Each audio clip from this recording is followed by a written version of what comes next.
gang, infinite plane, playing no infinite plane. I'm on an infinite plane, infinite plane. The world that y'all living is strange. Cause I'm on an infinite plane.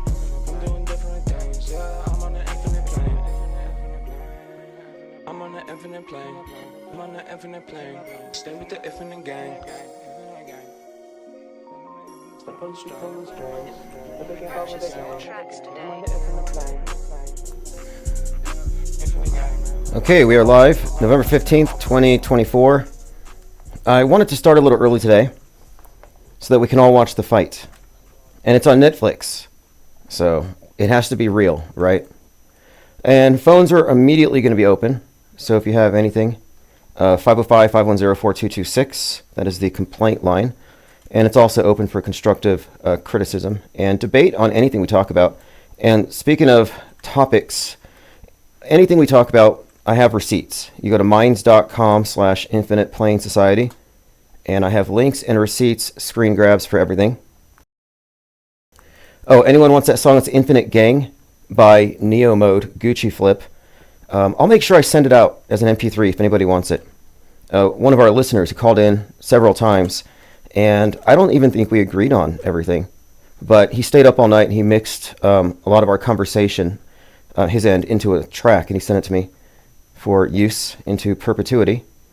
So I'll go ahead and put that in my notes here. I'll just put it at the very top, Infinite Gang track. I think it's already there for patrons if you're on Patreon, but if I send it out on Substack, you can all get it. But I've been putting all of the topics on the Insider blog, and I call them the IPR points of interest, Infinite Plane Radio points of interest. We missed yesterday. So yesterday we had The Onion buys InfoWars, reportedly backed by the Sandy Hookers. A 33-year-old Blue Origin training manager murders father over election results. As I said, we got to quarantine the 33-year-olds. Lauren Boebert requests info about underwater alien bases at the House UFO hearing. She made an ironic mention of the moon landing being fake and flat Earth as a joke, but underwater alien bases, not a joke. I think Disease X has been released. I've been talking about Disease X since Twitter became X, and how it would signify the isolation of the mind virus, the thought crime, and that it would be attached to the right wing and the right wing memosphere. All the right wing memes are going to somehow gestate something powerful that's going to be so disruptive that the public will cry out for some kind of internet lockdown. And Disease X has been the placeholder name for the next big one, according to the WHO. And I think Disease X is the mind virus. And then we've been talking about all this concerted messaging relating to apes and the rage virus and the Civil War movie being directed by the guy who wrote 28 Days Later. All these things have been connecting. And I think we have seen, I think it has emerged, I think we have seen the Disease X on the world stage. So I have these articles, like People's World has this piece, and it all goes back to Nick Fuentes, which explains why we I think pay so much attention to these individuals, why we can't just leave them alone. I mean, we're not obsessed with any of these political figures, but we have to pay attention to where the Disease X is coming from. So I'm very wary about any of these characters. I think they're all feds, they're provocateurs. Otherwise, Fuentes would have been locked up on J6 with that whole crew. They would have brought him in for that. And so he's been out there pushing what they're calling male supremacy. So Trump terror begins as racist and male supremacists launch mass intimidation campaigns. And, you know, he comes off as a comedian, kind of a parody of extremism.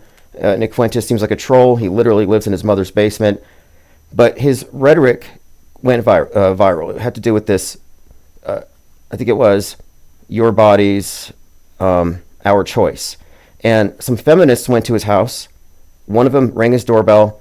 He sprayed her with pepper spray, pushed her down the stairs, and took her phone. Stomped on it, and then ran inside under the protection of his mother's house. So the story is obviously kind of silly, but it's been taken out of this context to where now these are like marching orders, according to the left, that now the male supremacists are going to show themselves, and it's just the MAGA ban. So he doubles down on this stuff, and he says, well, we want to control everything. Who you marry, where you go to school, do you work? So he just lays out this laundry list of things that he thinks that ought to be controlled. Basically a form of like patriarchal Islam. I've been calling this MAGA ban for some time. These are the same individuals who complain about the age of consent being too high. These are also the incels who express a lot of misogyny. And I think this correlates to the jihadi holy warrior suicide bombers who blow themselves up for the virgins in the afterlife. I think it's a direct parallel. And I've made this connection for a long time, that the 6/11, and it's this number, and the execution date of McVeigh, that it's always been inverse 9/11. And the reason why it's often attached to the far right in all their metascripting is that we have seen the creation of the domestic equivalent of radical Islam, that MAGA ban is a thing. It is their core ideology.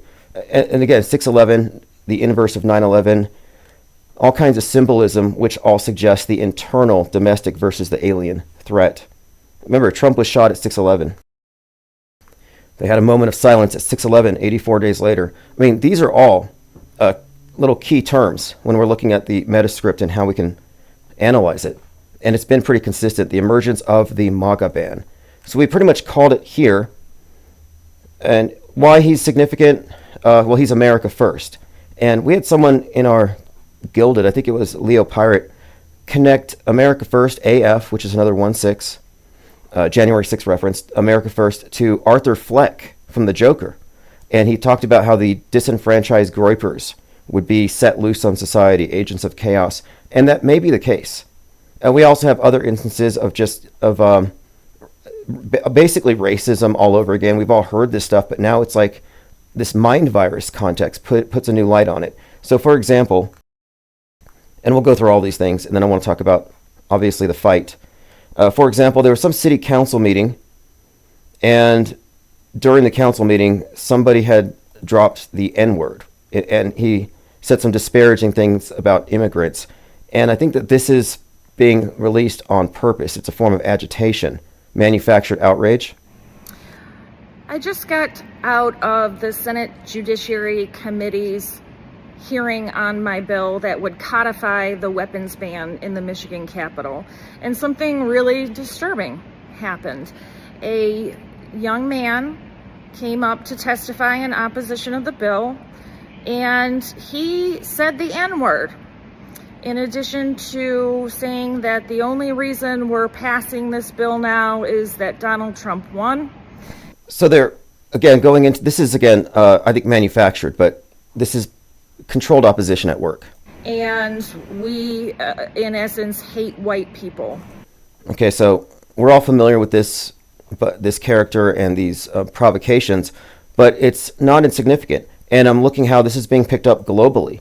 Even Mexican news channels have Nick Fuentes, and they're just playing what he has said. So this is an example of the type of mind virus, the thought crime, which the public will say, well, obviously this is too much free speech. We have to do some kind of regulation here. Got to vax those brains. The Institute for Strategic Dialogue, sexist and abusive messages against women have surged across social media since Donald Trump's re-election. The harassment has spread to one Stevens Point school. There have been reports of students at Spash being harassed through social media. News Channel 7's Sam Deering joins us now in the studio. Sam, what comments are some of those students receiving? Now, they're just repeating Nick Fuentes. So this is the idea that they are passive receptacles to propaganda. And they get unsafe messages from Telegram and Discord and the manosphere on the far right, and they just catch these mind viruses and they spread them. So here's an example. Dale, some students across Stevens Point schools have been using the phrase, "Your body, my choice." Your body, my choice. Now, Nick Fuentes was also the individual who started the meme at Charlottesville, "You will not replace us." So now we have same character in two different instances, being patient zero or super spreader zero for some kind of mind virus epidemic that the mainstream finds problematic. And they give air to this, but this is a phenomenon, and it's been going on basically globally. Male students saying, "Your body, my choice," to female students, and they even cite Fuentes as the source. Superintendent Corey Hurstbrunner says this has often been directed at female students. The phrase "your body, my choice" is a trend on social media that has gained traction since the election ended last week. It's a derivative of the phrase "my body, my choice" used by women in support of reproductive rights. It started as a post from influencers like Nick Fuente. Now, influencers, as I've been saying, it's really a way of saying influenza, and you're catching his mind flu, his mind virus. The term influencer, I've always thought it's just a strange phrase. Influencer, what designates an influencer? But this is typical demonizing the meme super spreader because people can't censor their own, they can't filter their own thoughts. They have to be protected from things that might offend them. Whatever happened to that thing, I may not agree with what you have to say, but I'll defend your right to say it. Not a thing anymore, apparently. Okay, next, here's another story of development. If you're waiting for a plot twist, the Russians and cosmonauts are having a little bit of a spat up there in space. Now, last January 19th, the movie ISS came out, and I watched it because I want to see if they could fake the space station worse than NASA. Like, would they have to dumb down their special effects so that NASA doesn't look terrible by comparison? And so I watched that movie with great interest, thinking that it would be a big reveal. The disparity between the special effects in the ISS and the special effects in the movies is worth noting. But last year I watched the movie, and it was all about Russia and America fighting for control over the space program, over the space station. A literal fight, because down on Earth they're actually nuking each other, mutually assured destruction. But there's this order given to both the cosmonauts and the astronauts to take over the ISS, and so they fight it out. It's pretty brutal, in fact. I don't really, it's more of a horror movie than a science fiction. However, right now, Russia and America are clashing over the source of a leak that is on the space station. So again, Newsweek, ISS leak severity, U.S.-Russia clash on the issue. So we'll talk about that. Let's see who's here, and then we'll continue to go through the list of topics. And if you want to call in on anything, it's totally fine. I wanted to start early tonight in case anybody wants to watch the totally real fight, and we know it's real because it's going to be on Netflix. Joined by Armin Reed, JC, Uki, Diana South from DLive, Drew Goldfarb. And again, I'm going to send out the track Infinite Gang, so get on the newsletter. Green Smoke, Michael Cervantes says, what's going to be scripted in the Tyson-Jake Paul fight? You know, Synchromorpheus found some interesting correlations between Daniel Penny, the strangler of Jordan Neely on the subway, and Jake Paul and Tyson. Like, he has some interesting, what seems to be a parallel narrative. I think everybody wants Jake Paul to get it. I don't know how much of a factor age really is, and then also money. Money is probably a bigger factor than age. Uki says, I just saw an ad for the 1984, the Netflix show. Right, well, 1984 is not even a nightmare scenario. They didn't have to secretly record us and put cameras everywhere because people have been conditioned to surveil themselves and then broadcast it. Privacy is not a thing either. Joined by King Ravana, Masonic Charlatan. King Ravana says, New York City mayor supports RFK Jr. changing the ingredients in poison foods of the USA. Yeah, RFK Jr. is disingenuous, a manipulator. He doesn't believe anything he says. And he just lies. He eats dead bears off the side of the road, but that's fine. Yeah, fake space hair, though, was the question. And we're wondering, how is Tom Cruise going to fake his hair when he goes to space? Is he going to do a buzz cut? Or is it going to be CGI? Or is it going to be hairsprayed and it's going to stick up like Sunita Williams? And by the way, Sunita Williams, this is another story. Speaking of the ISS, they're worried about her health. They say that she's starving up there. Yeah, International Space Station leak could lead to catastrophic failure. So what does a catastrophic failure on the Russian module look like?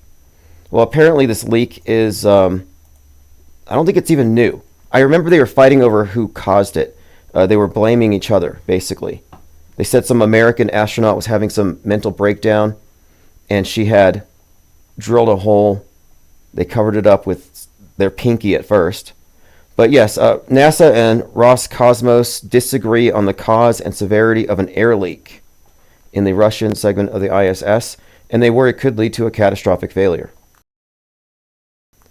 Now, they had a meeting on 1/13, November 13th. NASA's ISS Advisory Committee on November the 13th, which recounted a meeting.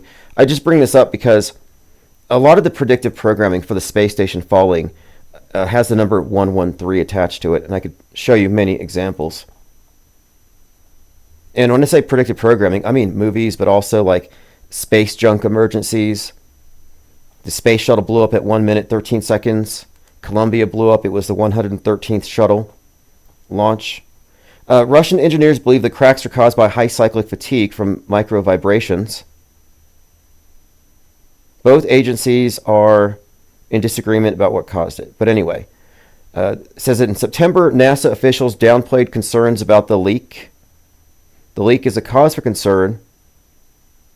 It says we've taken a conservative approach to close a hatch between the U.S. side and the Russian side during these periods.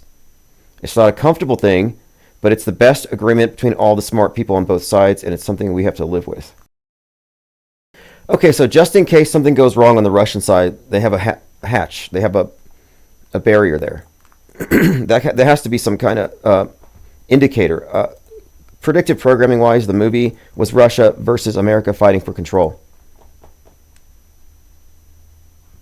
Let's continue here. Kevin Morning says, Alex Jones claims Onion bought InfoWars hours later. The story, they said it was an illegal purchase, not a hoax. They said it was an illegal purchase, like it wasn't approved by the judge. Okay, moving on. Diana South says, Tim, FYI, the sound's been fantastic. Yeah, thanks to all of you who have offered your constructive criticism about the sound. I did some research, and I found out how to fix it. There's a special knob inside of your OBS you have to access. All right, joined by Roxy W. Serene says, good evening. Paradox Penguin on the raft, Clump. Ted Stryker, who often brings in blue wrenches. Many of you have become members in the last month. Appreciate all of you who support the channel in that way. And I do plan to upload a lot more members-only content. I'm introducing one thing at a time. For example, clips. We're doing clips now. So there are clips showing up on YouTube Shorts, on Twitter, and TikTok, and they're getting a lot of traction. Lord Laney says, I swear, controlled op podcasters listen to IPS. They just never really say fake. Yeah, they can get really close to it, but they can't say it. But there's going to be a breakthrough for the whole media skeptic field very soon. After December, I have a feeling. And it has to do with the flat earth thing, which we'll talk about. But I think that it would be great. It would be great if there were some flat earthers to go to Antarctica, as they're supposed to do. And it'd be great if they saw a 24-hour sun.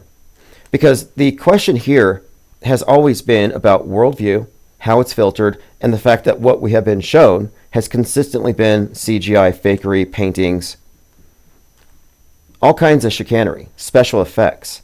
So false model is a false model. The ball versus flat debate has always been a controlled dialectic to distract people from talking about, again, the implied argument from authority that anything on the screen is to be treated as real. That's not a skeptical starting point. And we can go ahead and address this in greater numbers when a lot of people who are hung up on flat versus round get off of that. Because it's not a debate you can win, as we'll talk about. Garrett Summer says, Tyson might die tonight. Fake death, wouldn't doubt it. Joined by Esteban Mazel. There were no planes, says good evening. Yeah, there were no planes. There were no jumpers. Nobody died. Nobody cried. There are some people who say there were no planes, but some people must have died. Nope. Assume nothing. Assume zero. And I put out a blog about this the other day. If at any point, when you're looking at a major news event, if at any point you have any indicator that it might be a simulation, and I just say might, because there shouldn't be any indicators if it's real. So if you see any indication it's a hoax, whether it's predictive programming, laughing crisis actors, the usual stuff, then your assumption must be zero until proven otherwise. And this is based on the fact that nobody dies in simulations, in mass casualty simulations. It's not a reasonable assumption to say some people might have died. No, if you can freely admit that at least 2/3 of the thing was a hoax, why would you admit 1/3 to be real? It's very problematic, and it falls apart. It's better, and it's actually logical to assume zero. Let that be your starting point. MSM minus, the subtractive view. Remove from your assessment anything that cannot be proven with facts. You don't have to go carrying someone else's burden of proof. You're not a propaganda mule. Although a lot of truthers essentially become that. Uki says that would be wild, Garrett. He and Tupac could retire together. So that's an interesting statement there, because I saw this post earlier today, and I think I put it, I put it up here on my minds.com. This was an article that came out that said, perhaps treacherous of all fame, Tyson got a lethal dose of a very particular American strain of it, whose victims include Elvis, Marilyn, and Tupac. So the article talks about fame and its effect on Tyson, that he has a lethal dose of it. It's a miracle he survived thus far. And they immediately compare him with 3 death fakers. I mean, you might believe Marilyn Monroe really died on August 4th, if you want to. But looking at the total context, no. JFK wasn't shot by Oswald. He was shot by Stanley Kubrick. Happy full moon, says Isabel Ann. Yeah, full moon in Taurus. So I don't know the significance of that, but I think we do need to consider the astrological in conjunction with the world stage drama. It is interconnected. But anyway, I wanted to get this live stream on before the fight commences. I'm likely going to pay Netflix and watch it. It can't be insignificant. Jennifer Reeves is here. Thank you for joining. Oh, thank you, Esteban. I fixed it. The comments were being cropped off. I had to move the chat module. Truman B3000. Tim, your thoughts on Jim Brewer talking to Flat Earth and NASA lies? He's getting there. He's getting there. I listened to him. He's smart enough. He's funny. We could use someone like that on our side of the screen. Someone who could mercilessly criticize the world stage fakery and call it fake. You know, the word fake, that's the threat. Flat is not a threat. They laugh at flat. They run from fake. And we're the ones carrying the torch for holding media to a consistent standard. Fake until proven real. A lot of people who call out some fakery still assume that the news they agree with is real. That's why you have to get outside of their political horseshoe, which is not easy for people who are invested emotionally, socially into the political war of the day, which right now I guess it's this. I define it as traditional or idealized past versus progressive utopian future. Those are the sides of the political horseshoe. Nicotrauma says, I started eating at McDonald's again after Tim broke the story of their life extension technology in the Big Mac sauce. Well, I wasn't dispensing medical advice or medical misinformation. I just said that if they're a soulless corporation that just wants your money, they're not going to give you something that's going to stop you from being a customer, as in poison. If anything, they're going to put life extension in the Big Macs. Keep you around for a long time. And in the aggregate, get more money out of you. Zinbella says, hopefully Don Petit is up there to fix the leak. Well, if you have a leak, you have a leak. That was his advice. Oh yeah, Kevin Mooring, I have that link. It was Lauren Boebert, the one who got groped at the Beetlejuice while she was vaping. And she brought up Flat Earth and the moon landing being faked, but she was doing it in an ironic way, just to kind of say that the government has her on a list because she's always looking into forbidden things. But she kind of put that out there as a way of saying, what I'm saying isn't ridiculous like this stuff is. And I do have that clip. But we brought up Tupac. Someone brought up Tupac in conjunction with this fight coming up. And I have something here, which I think relates to it. It's Steve Harvey. And he's got this show called, is this Family Feud? Whatever it is. This is Steve Harvey. And the topic is 4 celebrities who some people think are still alive. 4 dead celebrities people think are still alive. A famous person who died that some people believe is still alive. Ray Charles. Ray Charles. Okay, no, Ray Charles was not it. So the first one is Michael Jackson. So he's going on a list of people who are dead celebrities that are widely believed to be still alive. So he goes to the next one. So Michael Jackson first. King of Pop next. Live. I'm going with Elvis Presley. Number one, Elvis Presley. Okay, Elvis Presley was another one. The King. Someone said Prince, which I think was pretty good, but not very widespread. But it is true. Prince is alive. The next one.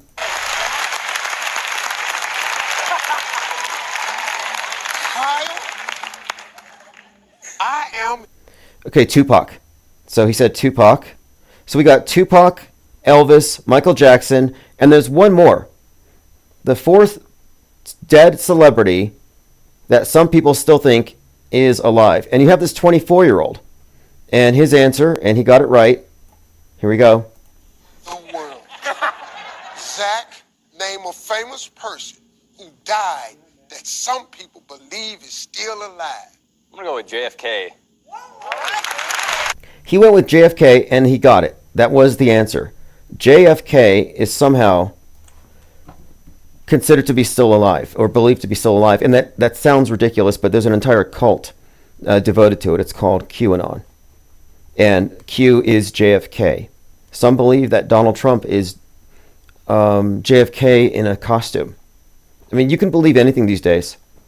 It's totally subjective. It's reality fluid.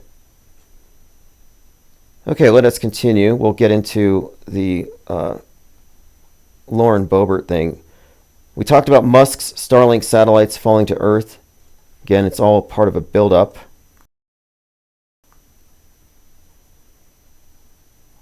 I want to find the clip where Lauren Boebert said something about underwater bases. But look at this here. This is Corey Burke murders her father with an ice axe in election night meltdown in Seattle home. Notice that she's wearing a shirt that has a space shuttle and a globe on it.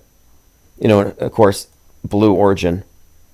You haven't had any flat earthers do anything crazy like this yet, but the story stood out because it was promoted heavily, and anything that's promoted is worth looking at. It's probably fake. And again, turns out she was 33.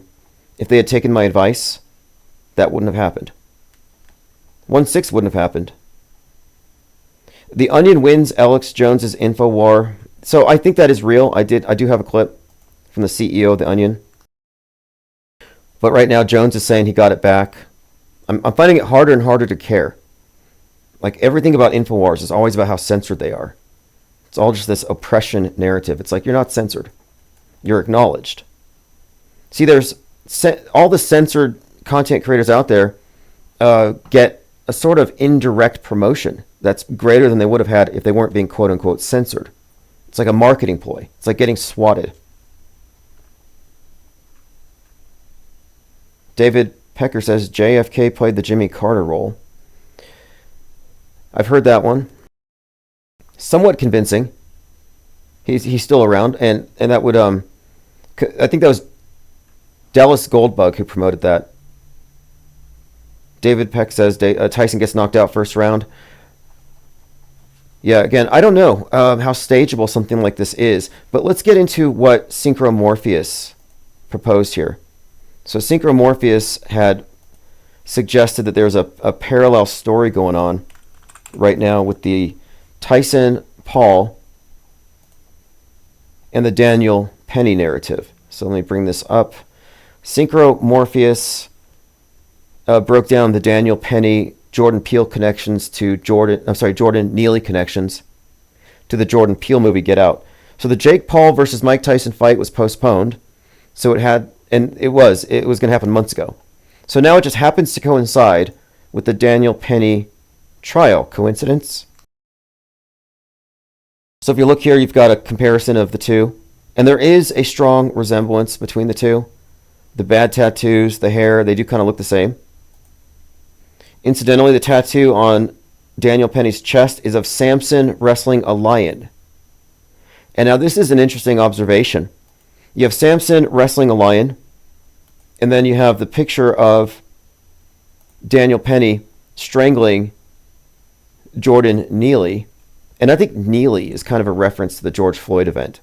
There's a few other reasons for saying this, and then he's holding his head against his chest, right where the tattoo would be.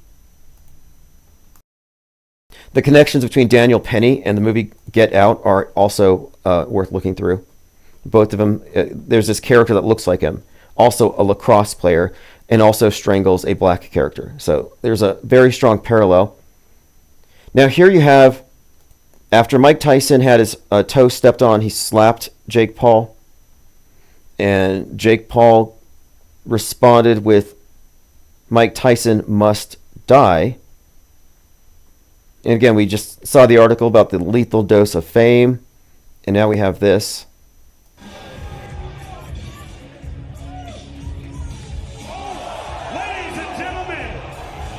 So that was a slap, but I want to get to the part where Paul responds and he says, "What did that feel like, and why did he do that to you?" I didn't even feel it. He's angry. He's an angry little elf. Mike Tyson, I thought that was a cute slap, buddy, but tomorrow you're getting knocked the f*** out. I'm f***ing him up, Burial. I'm f***ing him up. He hits like a It's personal now. It's personal now. He must die. All right, he gave his "he must die" war cry. Okay, continuing. Thank you for feeding the crack win, Nicotramus. The IPS appreciates the support. He says, Bitcoin to double in 2025. Take advantage of the olive branches the controllers handed to us. Yeah, it wouldn't shock me. I see a lot of people suddenly looking at it all over again. Kevin Mooring says, remember the penguin in the HBO Sophia when she gets arrested wearing a red outfit like Jill wore on election night? And when Trump was at the White House this week. Okay, yes, and the penguin is very well done. Colin Farrell, masterful actor, incredible work. I'm not going to proffer any spoilers, but there was a lot of stuff in the Batman and Penguin pointing at November the 5th and the election, and there being a flood. Has that happened? You know, could you make the argument that Trump's victory, what appears to be, by some assessments, something of a red wave, could that be a fulfillment of what this movie's projecting? Some kind of a tidal shift? So check this out. How severe is the ISS leak? US and Russia clash on issue. It's mission number 116. Again, the US and Russian technical teams do not have a common understanding of the root cause or severity of the leaks. So a leaky space station. Mazel says WWF vibes. Yeah, that's kind of what I got off of Jake Paul.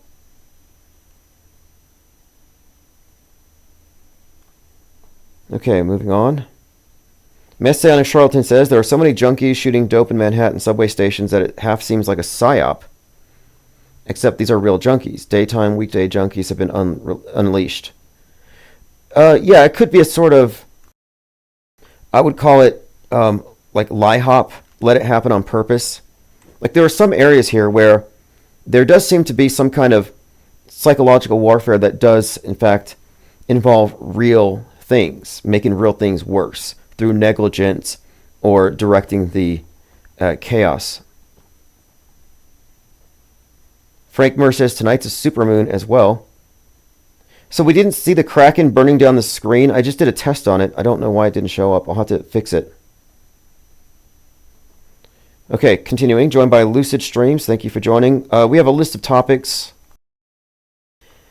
And let's go ahead and go through. Now stuck on the International Space Station, Indian-American astronaut Sunita Williams. This is the thing from Sunita Williams where they're saying that she has health concerns. They think she looks especially desiccated. Along with Butch Wilmore, continues to face delays in return to Earth. What has become alarming is the seemingly visible signs of weight loss by the astronaut. In the latest pictures released by NASA, Sunita is showing drastic weight loss. Williams has been stranded on the International Space Station. Now, Butch has no such issue. In fact, he's evidently eating quite well, which is why when he turns upside down, you can see his cheeks flush and hang, and then you can see the vein in his forehead. But you don't see that with her. And that's something they need to consider. You know, these astronauts need to stay in shape, or they give away the game. But she did clarify, Concerns about Williams' health surfaced recently after images of her in space suggested she appeared, quote, gaunt, prompting questions about rapid weight loss in space. However, Williams clarified these concerns, stating that despite changes in her body due to microgravity, her weight has remained stable. So she downplayed it. Just a quick quote from Sun Tzu: "The supreme art of war is to subdue the enemy without fighting." You know, we talk about the fakery, that they don't really kill people, that everything's fake. And when I say everything, I mean every major historic event that in some way transforms our global paradigm, like moon landings, like pandemics, like war. A lot of these things are staged in the theater of Psy-War. And the purpose of it is, of course, the purpose of these controls is that we have been conquered. And the conquerors write history. And the way they do so is through fake news. So they write history day by day. Total time control. Like the design authority in Megalopolis. But subdue the enemy without fighting.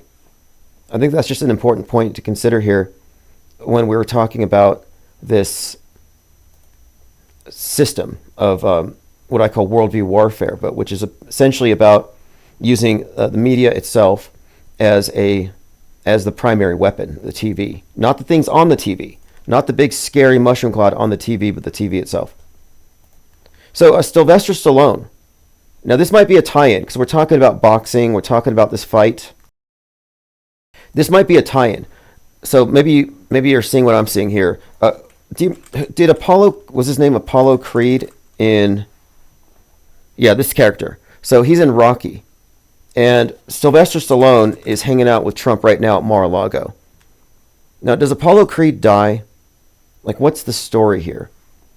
Because there's something about this story. Sylvester Stallone went over to Trump's Mar-a-Lago, and he gave some remarks. And he said, quote, "When I did Rocky, the first image was a picture of Jesus that says, Resurrection AC Club. Resurrection AC Club. He found a church that had been converted into a boxing ring. So the image pans down from Jesus onto Rocky being hit. And in that moment, he was a chosen person. And that's how I began the journey. The man was going to go through a metamorphosis and change lives just like President Trump." So this is Stallone talking about Rocky as he relates to Trump. He says, regarding Trump, this is at the America First Policy Institute Gala. "We are in the presence of a really mythical character. I love mythology. And this individual does not exist on this planet. Nobody in the world could have pulled off what he pulled off, so I am in awe." So Sylvester Stallone talking about Jesus, Rocky, Resurrection AC, kind of antichristy, and then talks about Trump being a mythological character.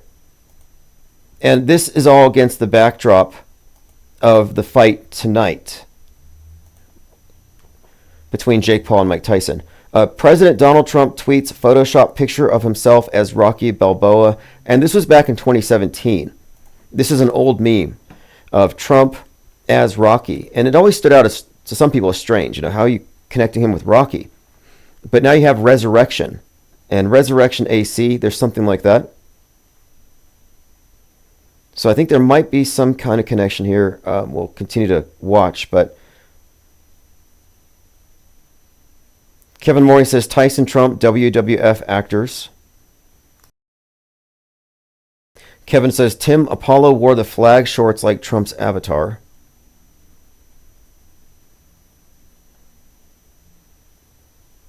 Okay, well, I'm going to move on from this topic for now, but we will be following the fight pretty closely.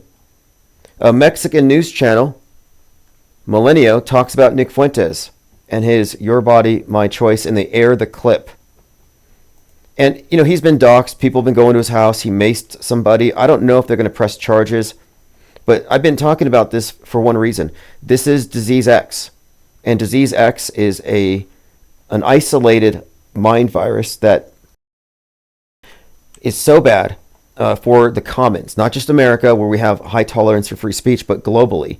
So what they're doing is I think they're running PSYOPs to gain public support for wider a wider array of censorship tactics. And by censorship, I just mean keeping unauthorized ideas out of the commons, a sort of a quarantining of the internet. How they're going to do this, I don't know precisely. However, I have some ideas. In fact, the guy from The Onion, the CEO of The Onion, was talking about going after podcasters now that Alex Jones has been taken care of. And I thought, that's kind of a big reveal. And one other thing, the FBI had to issue a statement today over racist text messages that were being sent to people. Text messages have been expanded to high school students. Recipients were, this is all just, I think, part of this idea that, okay, it's out of control. The internet is facilitating the spread of mind viruses. And by the way, the Sandy Hook documentaries are blowing up as a result of this stuff. So let me just play a short clip from the Mexican TV news. Ha pronunciado incluso en contra de la vacunación. The feel when we control your bodies. Hey, bitch, we control your bodies. Guess what? Guys win again. Men win again. So this Poe, this parody of extremism, this self-professed incel who has advocated for the lowering of the age of consent is being taken very, very seriously. And so this has gone mega viral. The reactions are piling up. There's all kinds of reactions. And the violent rhetoric, by the way, is also a problem now, where there are individuals talking about, like this guy, I think he actually said, burn the guy's house down. I immediately searched for videos. When I first heard that Nick Fuente's house was on fire, I immediately searched for videos of it and found out there are none because it didn't happen. Then I Googled it for news stories of it happening and it didn't happen. When we see something like that, we need to fact check it before we spread misinformation. When we make a mistake like that, we need to correct it. His house did not burn down, and we need to correct that. All right, there you go. That's a little beyond just stochastic.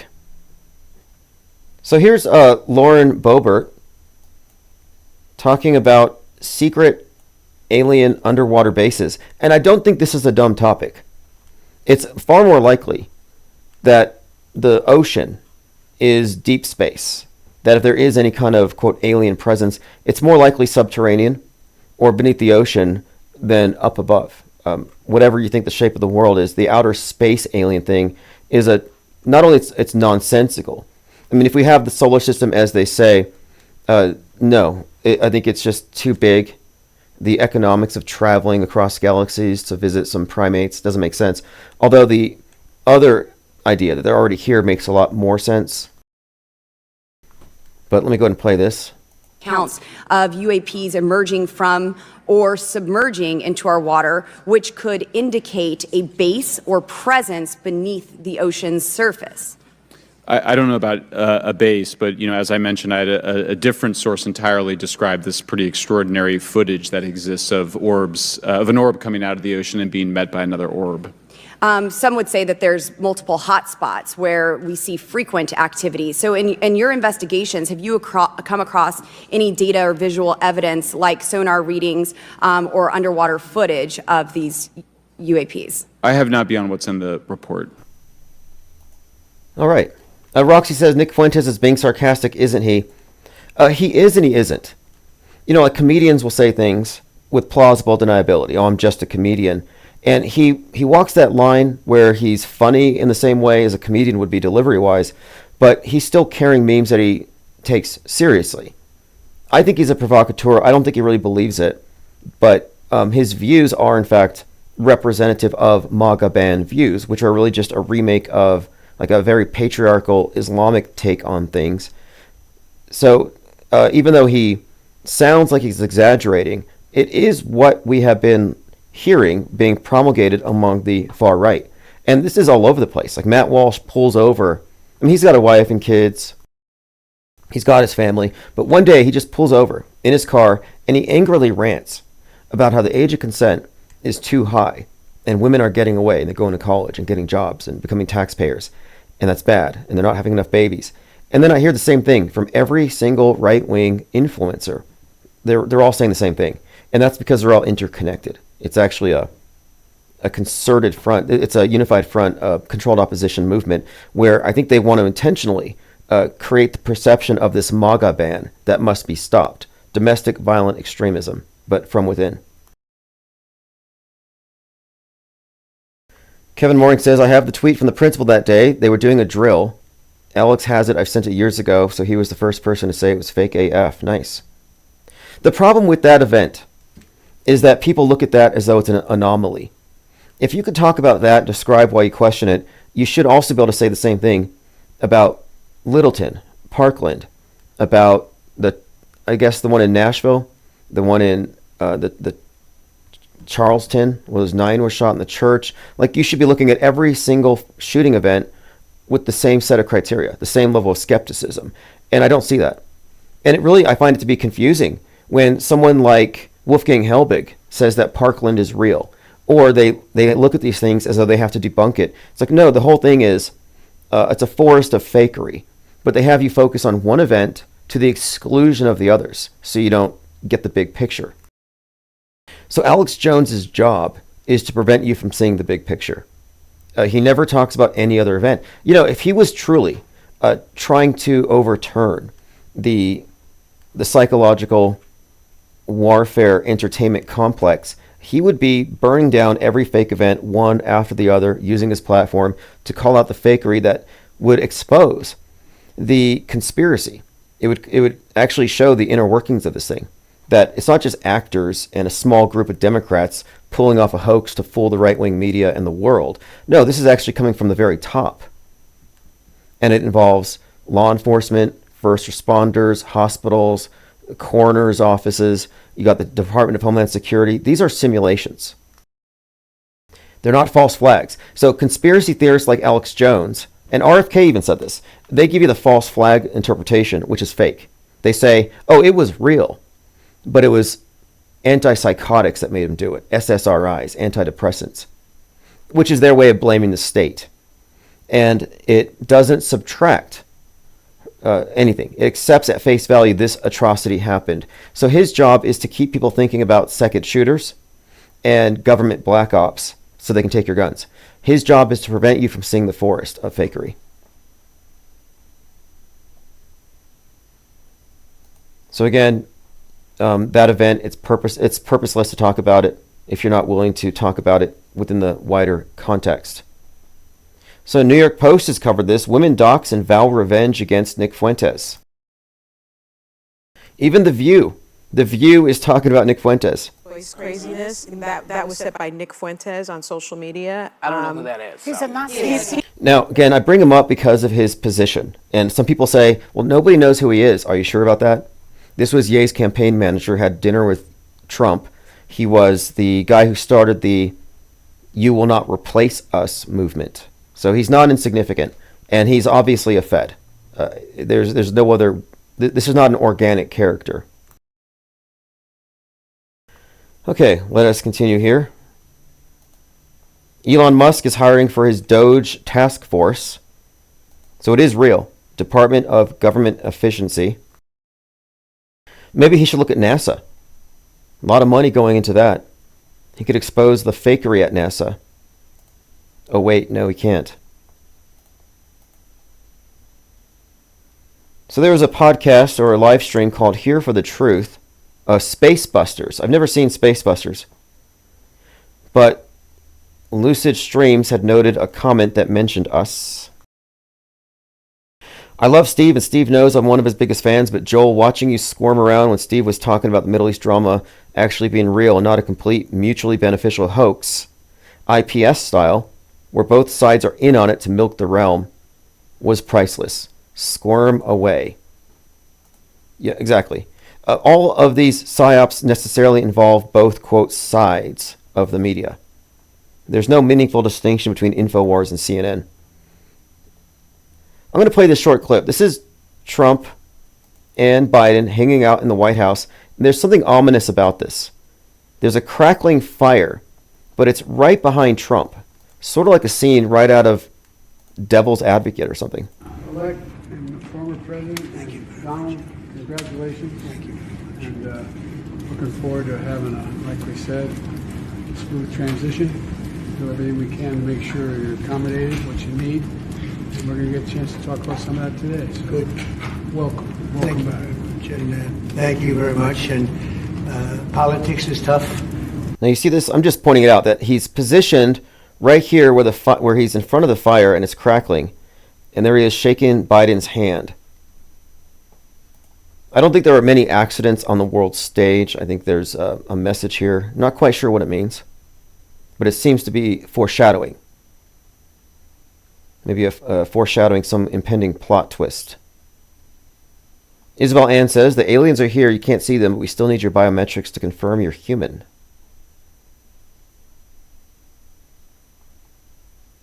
Kevin Mooring says, remember when Nick and Milo and Kanye West were on Tim Pool? Yes. These characters are all uninteresting. And they're foolish clowns. It's a caricature. But they all exist in the same fictional universe, which is why they all bolster each other. They hype each other up. Okay, so NASA, catastrophic failure. So it could be the case that the Russian side of the ISS has some major failure because they haven't fixed the leak. And just in case, NASA has closed a hatch between America and Russia. Now, here's a short clip of RFK Jr. It's kind of funny. They asked him about Jeffrey Epstein and why we shouldn't think it's a big deal that they hung out together. And he says, basically, well, I've hung out with a lot of people, like Harvey Weinstein, O.J. Simpson, Bill Cosby. Yeah. So, and you run into everybody in New York. I mean, I knew Harvey Weinstein. I knew Roger Ailes. I knew O.J. Simpson came to my house. Bill Cosby came to my house. Yeah. What about Diddy? But I mean, his deflection from, oh, you've been hanging out with this human trafficker pedo is to say, oh, well, I was also hanging out with Weinstein and the guy who murdered his ex and his girlfriend and Cosby who put something in the pudding. I mean, it's just bad. The guy's terrible at his self-promotion. Okay, we talked about Tyson being compared to Elvis, Tupac, and Marilyn as having, quote, got a lethal dose of a very particular strain of fame whose victims include Elvis, Monroe, and Tupac. Now, this is a little creepy. Jake Paul's mom, and I saw the video, she's hugging Jake Paul, and she says that she's going to kill Mike Tyson. Yep. Jake Paul's mom threatens to kill Mike Tyson after the slap. Jake Paul says Mike Tyson must die because of the slap. So we have these two instances, but his mother saying that she would kill Mike Tyson for him. It made me think of this. This is Jason Voorhees and his mom, where she comes back as a ghost later and tells him to go kill those bad teenagers who made fun of him at Crystal Lake. And she's always been there from the very beginning, goading him. She was the original killer. If you've seen the series, you know what I'm talking about. But Jason's relationship with his mother came to mind when I saw Jake Paul's mom hugging him and saying, I'll kill that guy for you. He's like, no, I'll kill him, Mom. Yeah, it's pretty twisted. E4 Rocket says, I heard Jake Paul was... Yeah, I don't know. Somebody tried to tell me Andrew Tate's a woman. And I'm like, wow. So you're saying that a woman just basically dominated male kickboxing for a few years? I think that there's a lot of disinformation. And the way you can tell is the lack of facts. A lot of people believe things that aren't substantiated by any facts. It's all just conjecture. And if they don't make any effort, if there's not any sort of due diligence here to obtain the facts to prove their claims, you can just dismiss what they say. As Christopher Hitchens said, that which is asserted with no evidence can be dismissed with no evidence.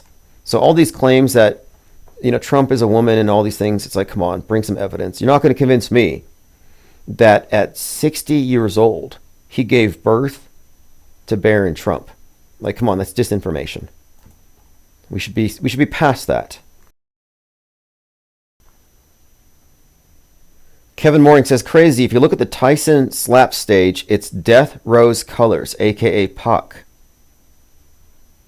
Interesting. Well, there's got to be something There's got to be something. Yeah, that's funny. Unmitigated Mind says, what about it? I've got all kinds of slimy friends. Yeah, exactly. Exactly. I think it's funny that RFK Jr. got exposed as the guy that left the dead bear in Central Park on the bike trail. Like, he's just offhandedly talking about it to, like, Roseanne Barr. It's like, yeah, I found a dead bear. I was going to eat it, but I thought, it might just be funny to put it on a bike trail. So he puts a dead bear on a bike trail, and there's a picture of him doing it. Like, there's a picture of him eating the barbecued dog. But there he is with a dead bear at a bike trail. And then there's old news stories about this bear on the bike trail, and they connected it to him years later. So, if anything, you know, that's one of the good things that came out of his campaign. We solved that one. It's like an unsolved crime. Okay, this is what I was going to talk about. This is the Onion CEO, Ben Collins. He used to be a NBC News reporter, and he always talked about disinformation and extremism. And he says, quote, we're going to go after every facet of alternative media. He says he's going to target TikTok influencers and podcasters. The Onion owns InfoWars. Look, we're going to go after all of every facet of alternative media that is trying to get you addicted to stupid stuff. There is a whole world of podcasters and TikTok influencers who have some really curious ideas of the world. And I also think that we're learning right now that their followings are just as big, if not bigger, than traditional celebrities. And they've gone unmocked. They got a free pass to this point. And we don't think that that's fair. Well, bring it. I mean, honestly, I look forward to it. I look forward to any kind of attempts to refute what we're saying, but they're not going to come after us. They said alt media. And Infinite Plane Radio is not alternative media. You have mainstream media, alternative media, and then you have what I call the off-world stage perspective, because all media, mainstream and alternative, exists within the fictional universe, which we describe here as the world stage, which is essentially a model of the world. People watch the news, they get their model updated, and oftentimes they don't consider how much malware is being entered into their minds. Hyperstitions, lies, and propaganda, psychological operations, simulations, so much so that the consensus model that we collectively agree is the one has in many ways diverged from the real thing to the point where we are in a simulation. And if you call out any aspect of the model that doesn't match the real thing, they call you a conspiracy theorist. So the conspiracy theorists are correct in a few ways.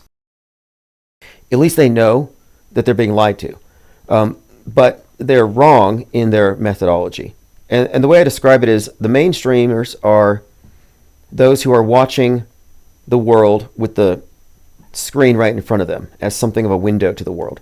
So their own experiences are secondary to what they see on the screens. I describe them as having their noses pressed up against the screen. And that's mainstream mediation.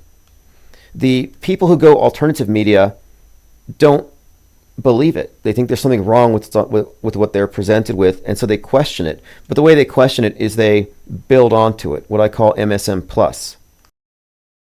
Something doesn't look right about this Trump ear shooting. Must have been a second shooter and the deep state and George Soros and an inside job. So then they have all these rabbit trails that add on to the story. They never subtract. And the subtractive view is to say that the screen itself is no longer a window. We can't trust it. It's not objective, it's a filter. So we step back and we reject any claims that aren't attended by evidence. So the skeptical view is the suspension of judgment until we have more facts, oftentimes leading to non-belief. But it's an informed non-belief. It's not a knee-jerk reaction just calling the opposite guy's news fake, but rather we know why we don't believe what they in fact do believe. We have reasons. We have reasons for non-belief, and they have unreasoned belief, low information believers. There's a qualitative distinction here, and this applies all across the board. So we are not alt media. Alt media is being set up for destruction. Elon Musk is the fall guy for free speech.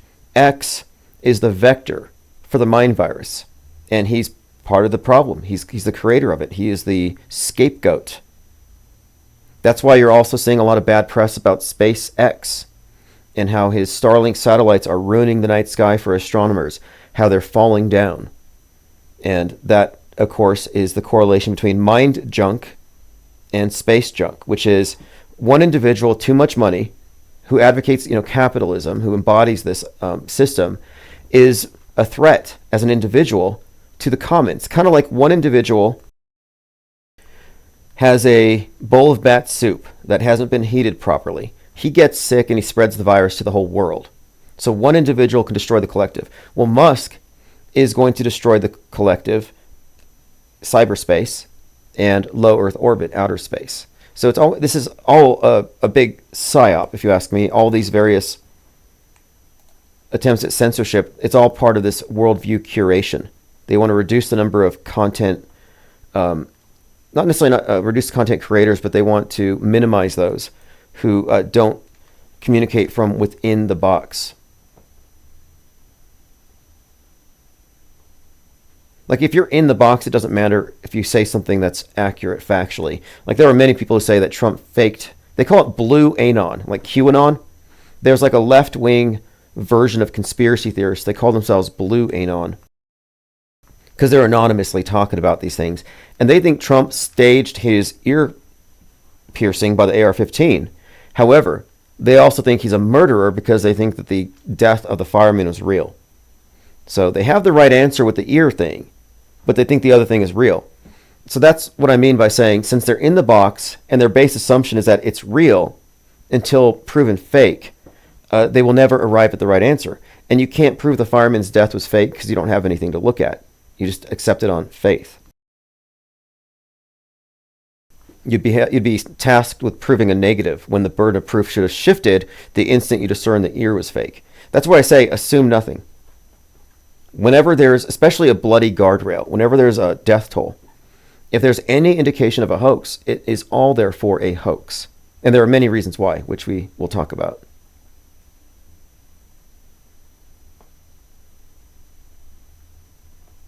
Isabel Ann says, onion etymology is Latin for one or unity. Interesting. You could describe the world stage in a way, something as an onion. I mean, it is even like Russian dolls. I mean, it's a box with boxes within. And that's the problem with alt media, is that it exists as a subset of the mainstream. It's not outside of the mainstream. The only outside perspective is the one that suggests that both sides are propagandizing the masses. Primarily, that is their purpose. Even if they're telling the truth, they're doing so from within a frame of reference that is essentially a self-reinforcing closed system of information.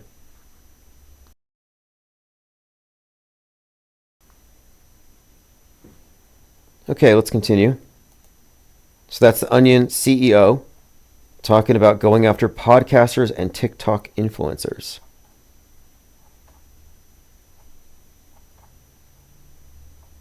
Now, the fight's going to be on in a few more hours. I will likely watch it, and if anything does happen, I will likely start a new live stream and we will immediately talk about it. So let's just go ahead and pre-auto hoax it. Nobody dies in psyops. So if there is an apparent death, well, it's fake. Just preemptively call it fake. Still waiting on final word with InfoWars. He apparently got it back. The auction wasn't authentic. We'll find out. The state of the flat earth question in 2024. I posted this the other day. Agnosticism and informed skeptical non-belief as the way forward. So this article, I posted it on timosman.blog. Pertains to what's going to happen next month when a group of individuals who believe the earth is flat are going to Antarctica to observe a 24-hour sun. And what does it mean? They call this the final experiment, which is really just an observation. But if they go and they see a 24-hour sun in Antarctica, what does it mean for the topic of flat earth? What does it mean for the apps? What does it mean for the various churches and preachers out there who preach the biblical flat earth model? And my point on this thing, my position has always been, it's premature to go with the model, but there's an error here. And that's what this article is about. There's an error in both, quote, sides are relying on sources that the other side disagrees is objective. And this is where I think the crux of it is. One side gets their view from the Bible, one side gets it from the TV. And I'm saying that these are actually the same thing, that the television is just the latest iteration of the, quote, holy book, the all-encompassing world view that is the foundational frame of reference for everybody who accepts it. InksG says, will it destroy Dearth's app? Well, deep inside the rabbit's hole said that he won't go to Antarctica because he believes that the flat earthers are going to be tricked by a guy in a helicopter with a simulated sun dangling beneath it, flying around them in a circle, which is ridiculous. It's preposterous, just to even unpack that. Like, does the guy in the helicopter know the Earth is flat? And he's like, oh, we got to trick the people that know. I mean, that's some cartoonish stuff, some cartoonish reasoning. But the flat Earth model has always been doomed for the same reason that the ball Earth model is questionable. Insufficient information. So we subtract the stuff that can't be verified. You subtract the fake moon landing. You subtract the space station because it's just a reality TV show filmed here on Earth. You subtract the space salami, the admitted fakery, and other evidence of fakery. You subtract all of that. You no longer have enough information to believe the world is exactly as they describe it to be. I have many examples of things that would suggest that they are giving us a facade, that a false front, but the thing of it is, it's not about shape at this point. It's a premature discussion.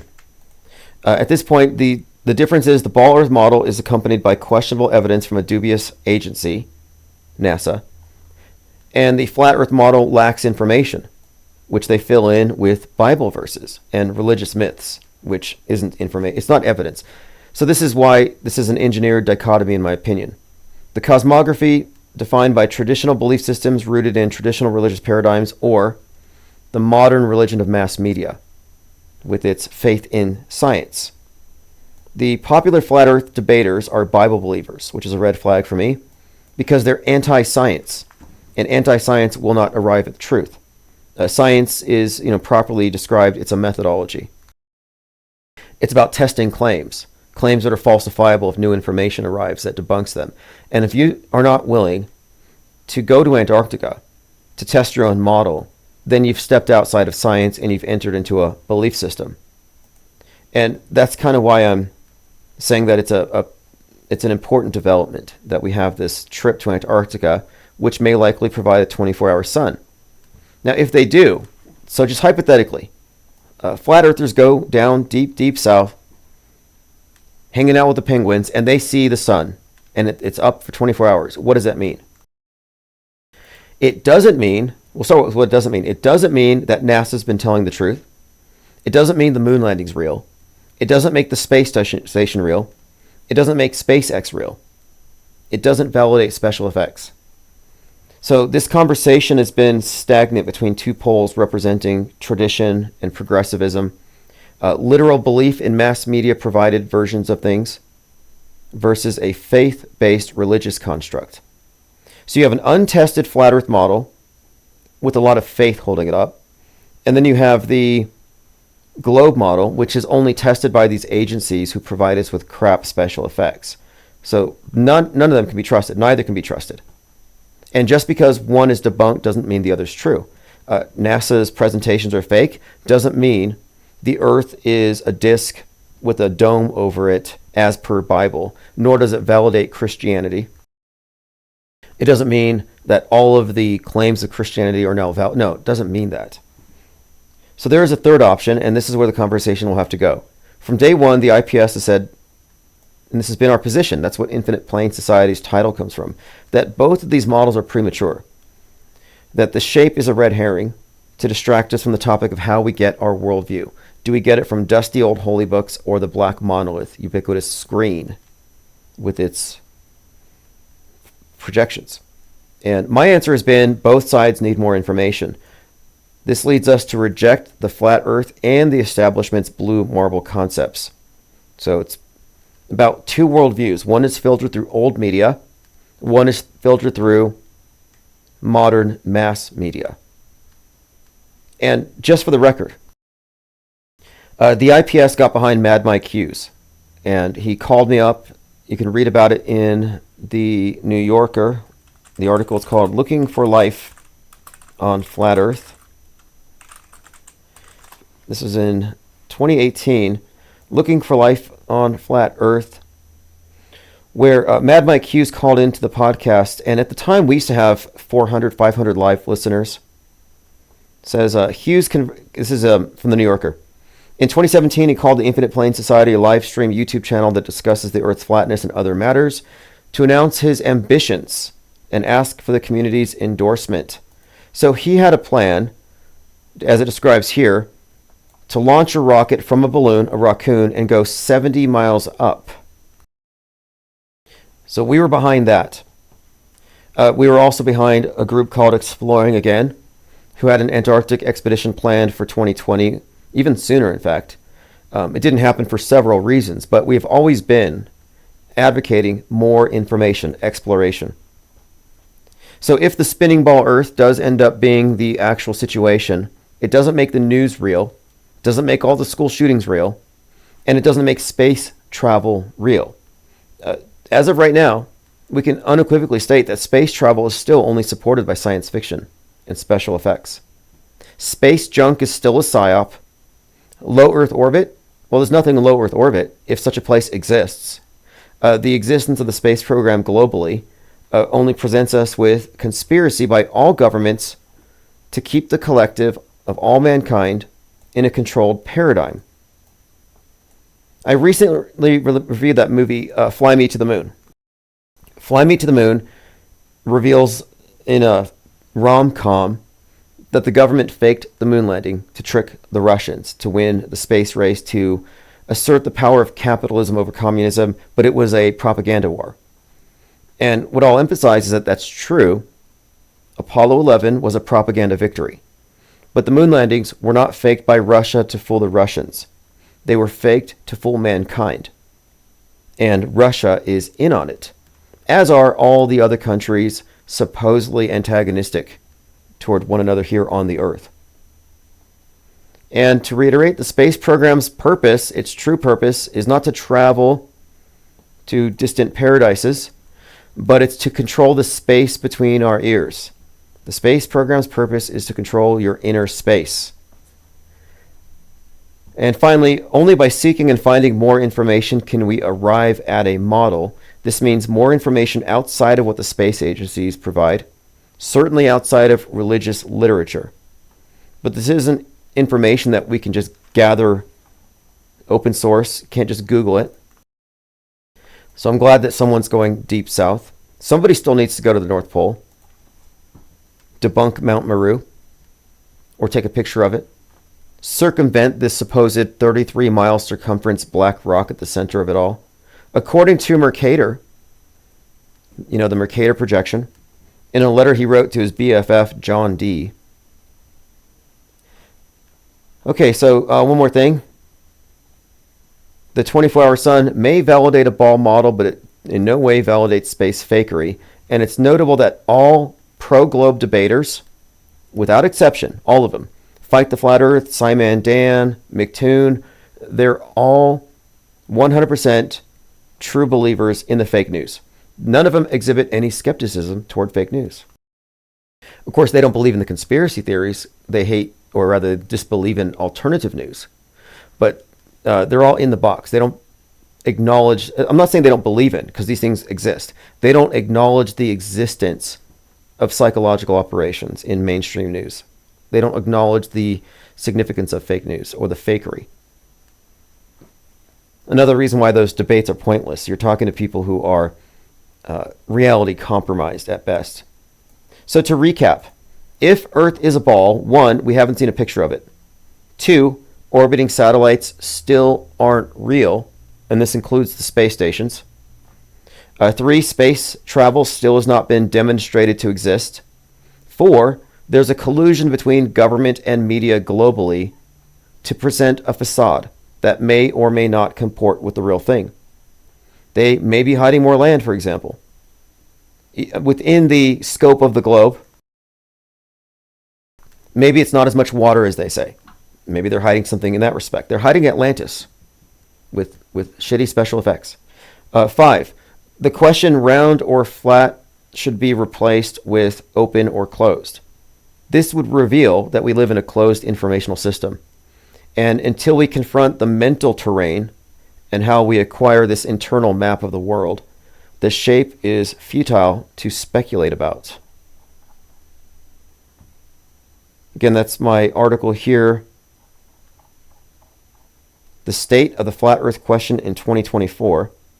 Lloyd Miller said, I'm always looking for evidence that the Earth is not a globe or the solar system is a myth. I'd love an experiment to disprove the globe. The establishment theory is probably right if the evidence is congruent. They say it, but how many for themselves have made the astronomical measurements? 99% of us don't have the equipment. 99.999 don't have the equipment. It's a life-consuming project. Finding such evidence of no globe, no solar system would put conspiracy theories on the front burner. Now, the problem with this is that the people who debate on behalf of the Ball model do not acknowledge special effects. They rule it out. So their model is not falsifiable. That's why I say it's a religion. NASAtology is a religion. And when I look at this artwork in space, I mean, this deep space photography, I just say it's religious artwork. It's the heavens, as supplied to you by the new state religion, the World Church of NASAtology and Scientism. Priscilla said, reasonable thinking about how current limited choices shape our perspective. Definitely there's another shift to the current paradigm. Agreed. I think that's a valid point. That round or flat, without talking about the role of fakery, which is everything. You know, there are people on there debating on the merits or trying to debate science. Like you have flat earthers trying to say to someone who has a degree in physics that they know better. Or they talk to pilots and they say, well, if you're flying, you should have to dip your nose down so you don't fly off into space, because it's like, what are you talking about? That's not how it works, one. And two, you're not on a level playing field when you play by their rules with their built-in assumptions that everything on the screen is evidence. And that's what I'm rejecting. I look at the terrible reality TV show they call the ISS. I look at these individuals pretending to float. That's not evidence of zero G.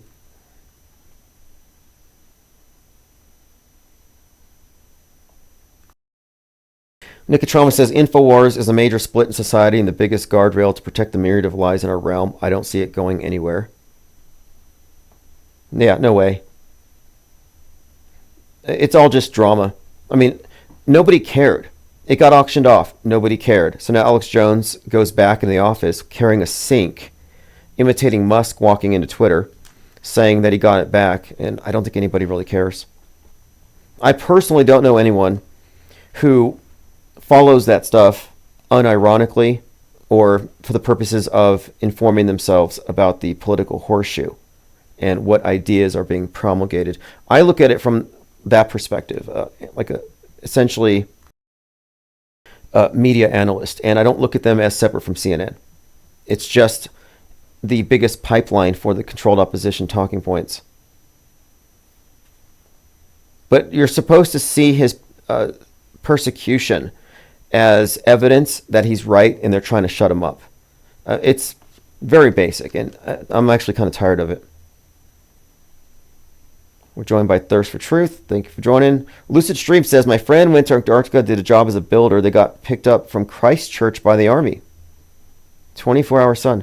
Yeah, Christchurch is one of the 5 gateway cities to Antarctica. John Lebsock says, Simon is a shill.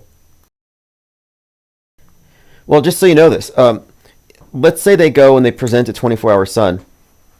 there are going to be people trying to figure out ways to make that work on a flat Earth model, which is fine.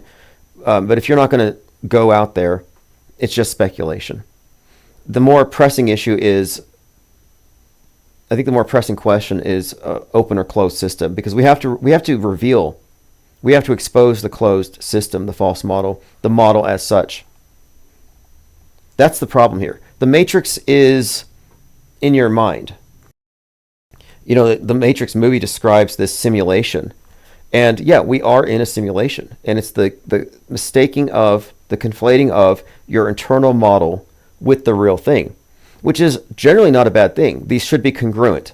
Your concept of the world should match your experiences of it. However, we're in a state of hypermediation, and our worldview is consistently being augmented by the powers that be with, we'll just say, God constructs. A steady stream of propaganda that props up a sort of a, I say simulation, we'll just say a exaggerated and more nightmarish version of the real thing.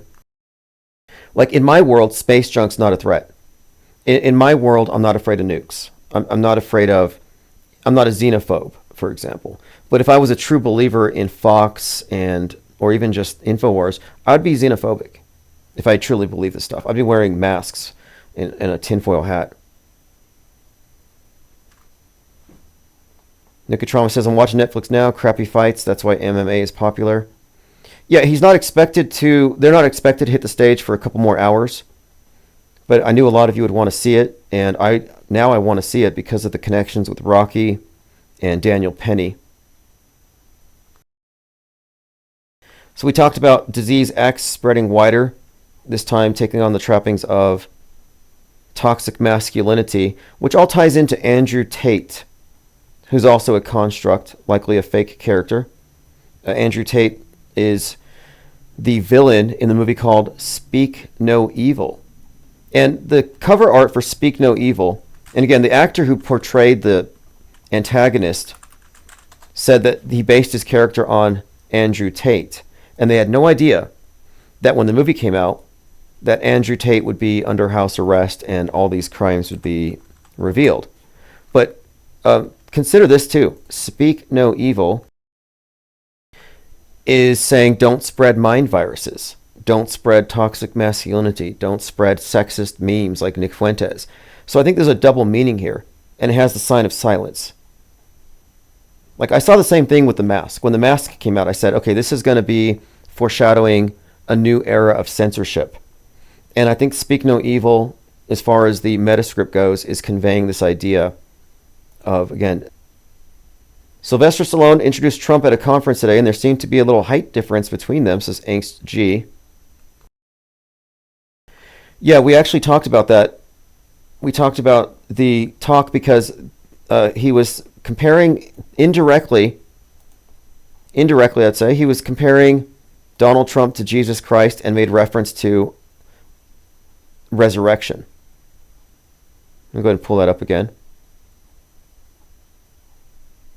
So here we have Rocky Balboa standing in front of an image of Jesus, and that's because in the movie, the gym was called Resurrection AC. And AC, I think it stood for some athletic conditioning.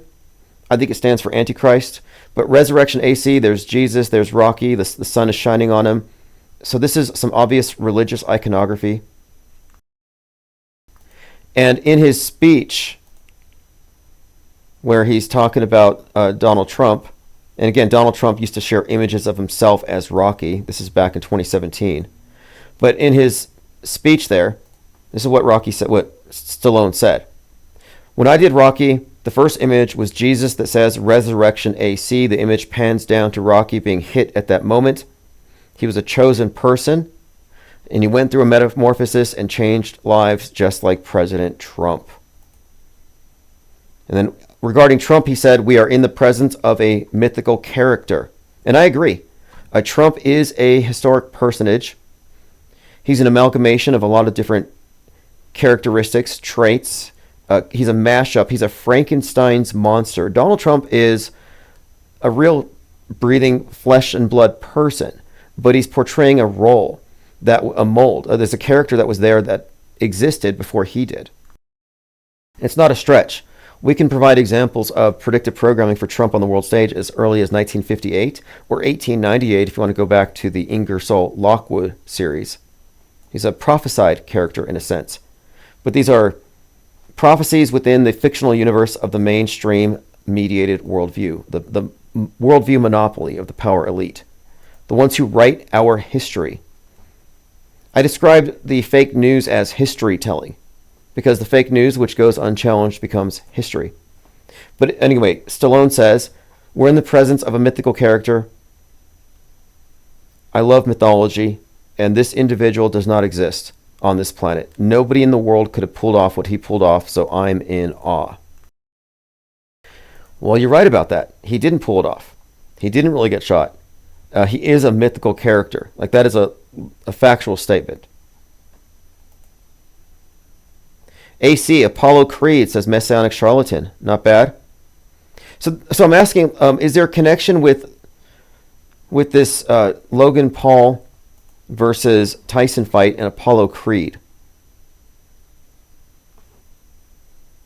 Kevin Mooring, I'm glad you brought that up. I knew there was a connection here. Tupac died leaving a Tyson fight, and Trump had been at Tyson fights. Trump was a friend of Tyson in jail. Perfect circle like the supermoon tonight.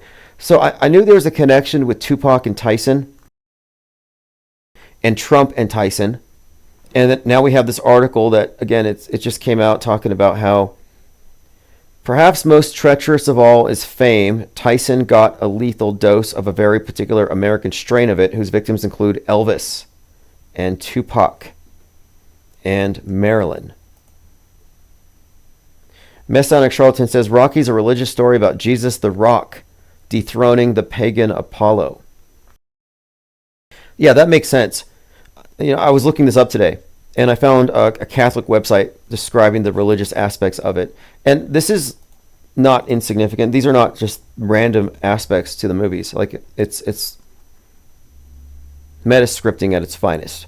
So now you have Rocky with this Christ connection. You have the resurrection meme thrown in here that they allude to directly in the presence of Trump.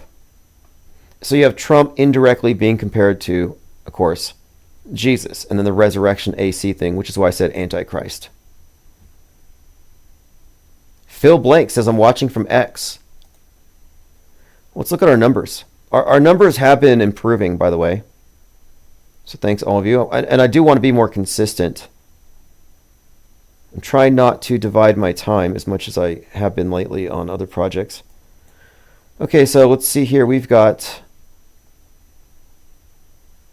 110 on YouTube, 7 on DLive, about 30 or so scattered throughout Odyssey, and then, of course, the audio streams are a whole separate thing. I have a different count there. On X, we've got 34. For a grand total, I would estimate close to probably almost 200 between video and audio. And if you're just listening on the audio streams, paranormal.radio, TuneIn, Radio King, Radio Net, you just go to ips.monster and you get a list of all of the live chats. Isabel Ann says, Daniel Penny incident was right before the full moon Scorpio Taurus. This fight, full moon Taurus Scorpio, definitely connected. Interesting connections.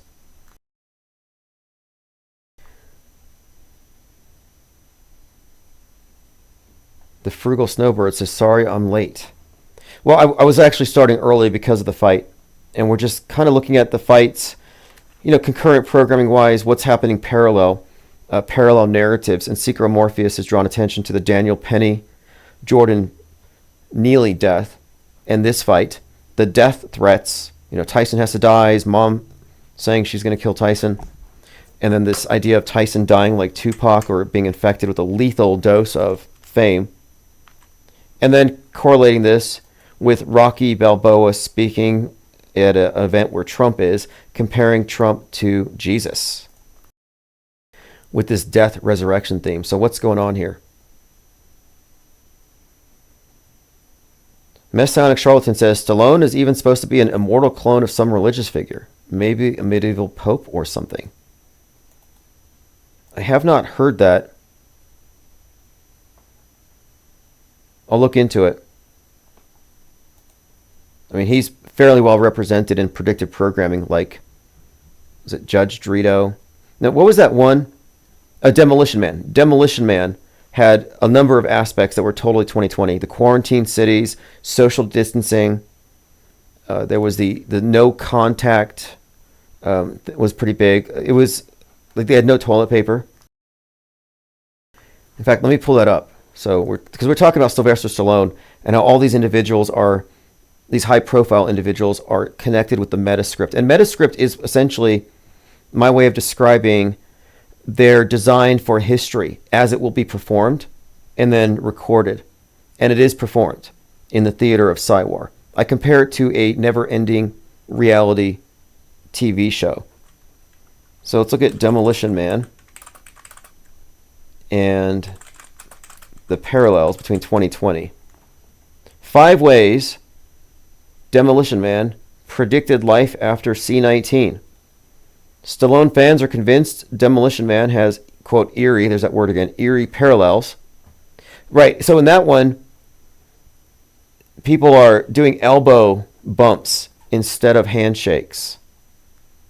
The Demolition Man handshake comes back, yeah, it was 1993. Here's from Reddit Movies. Demolition Man 1993 has scarily accurate predictions of life in the future.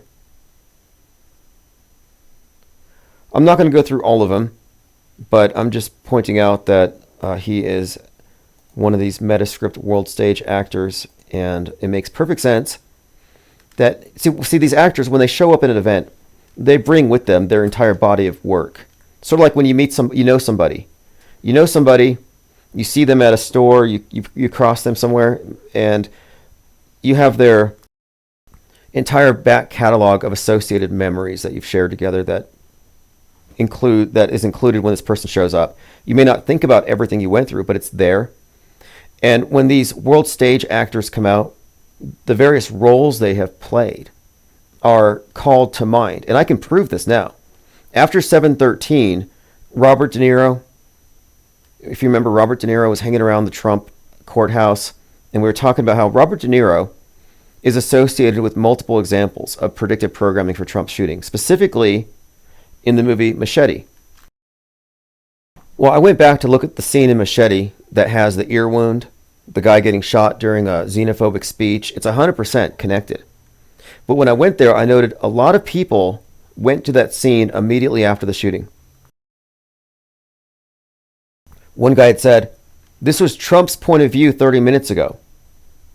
So in other words, regular people, just normies, not auto hoaxers, not media skeptics, no one calling it fake, they see the Trump event and it immediately recalls a movie they saw 14 years before.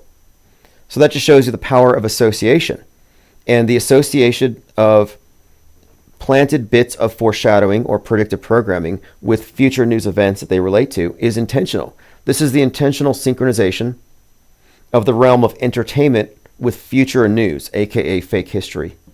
So they make our history, but these events don't just happen in a vacuum. They build up to it. It's literature. I mean, they do perform our history. Osher has arrived with 5 wrenches. It's Snoopy, ABC Def, LBB Store, and Old School Days. Friendly Ghost have all received blue wrenches.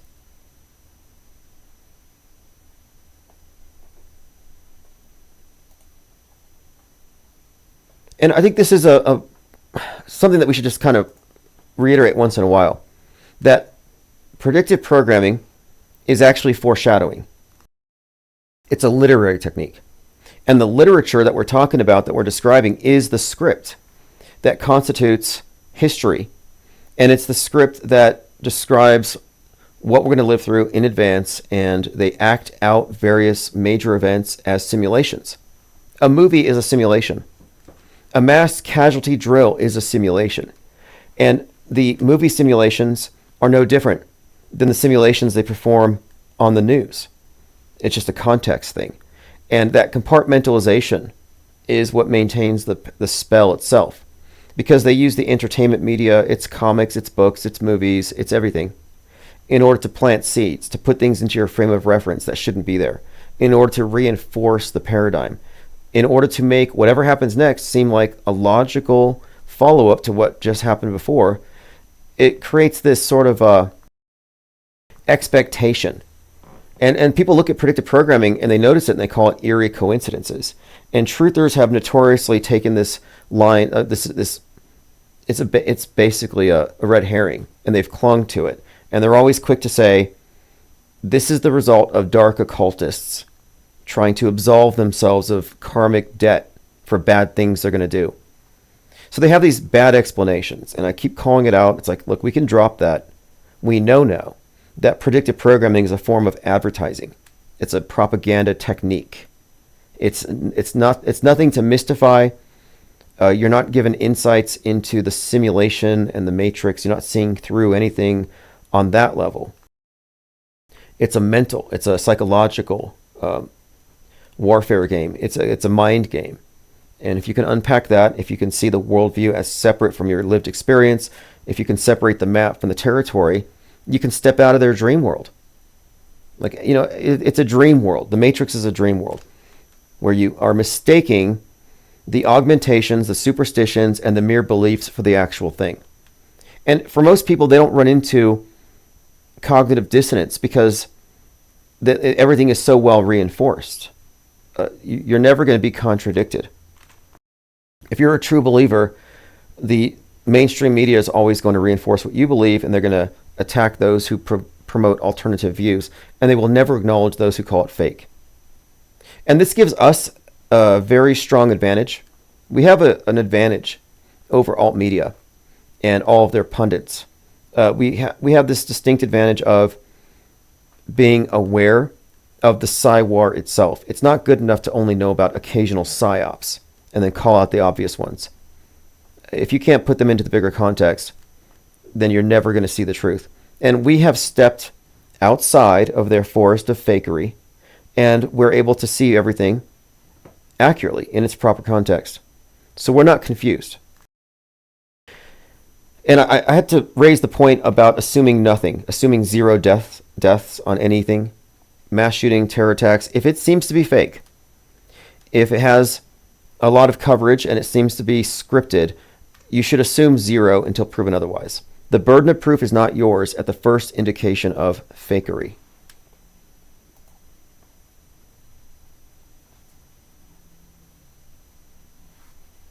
Okay, let's continue here.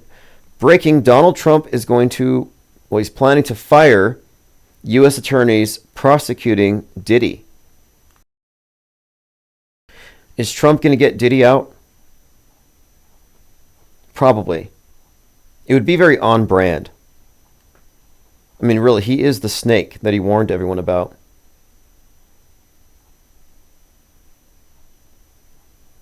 Okay, so we talked about the state of the flat earth question. And just to quickly reiterate, even if a 24-hour sun is demonstrated to exist in Antarctica to the satisfaction of flat earthers, even if you at that point are unable to explain it away, and the default best explanation is that we're on a spinning ball, it does not automatically, therefore, mean space travel's real or the news is real. Quite the opposite. What it should do is it should lead all these people who are focused on debunking the ball earth to instead focusing on the real problem here, the philosophical crisis, the inversion of our psychoepistemology, where all of a sudden our perceptions are being overridden by simulations, that we no longer trust what we can perceive as much as we trust what is broadcast. That's a philosophical issue that needs to be resolved.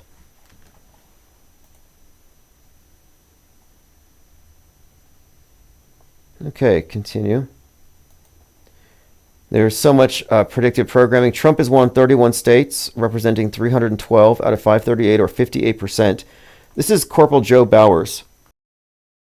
noting how many times the number 58 has just stuck out in Trump's story. Let's see, Trump Tower, 58 stories, Mar-a-Lago, 58 bedrooms, married Melania at 58. Donnie Darko, played in 58 theaters. It's about Trump. Tracked Down, aired in 1958. And 58 years later, he was sworn in as the 58th presidential inauguration. His cameo in Quantum Leap, time travel show, set in 58. Tons of 58s in here. 58 plus 58, twins, 116. Kind of interesting. So the number is 58. There's so many with Trump, but 58 is a big one with him. And I only brought it up because Tyson's 58.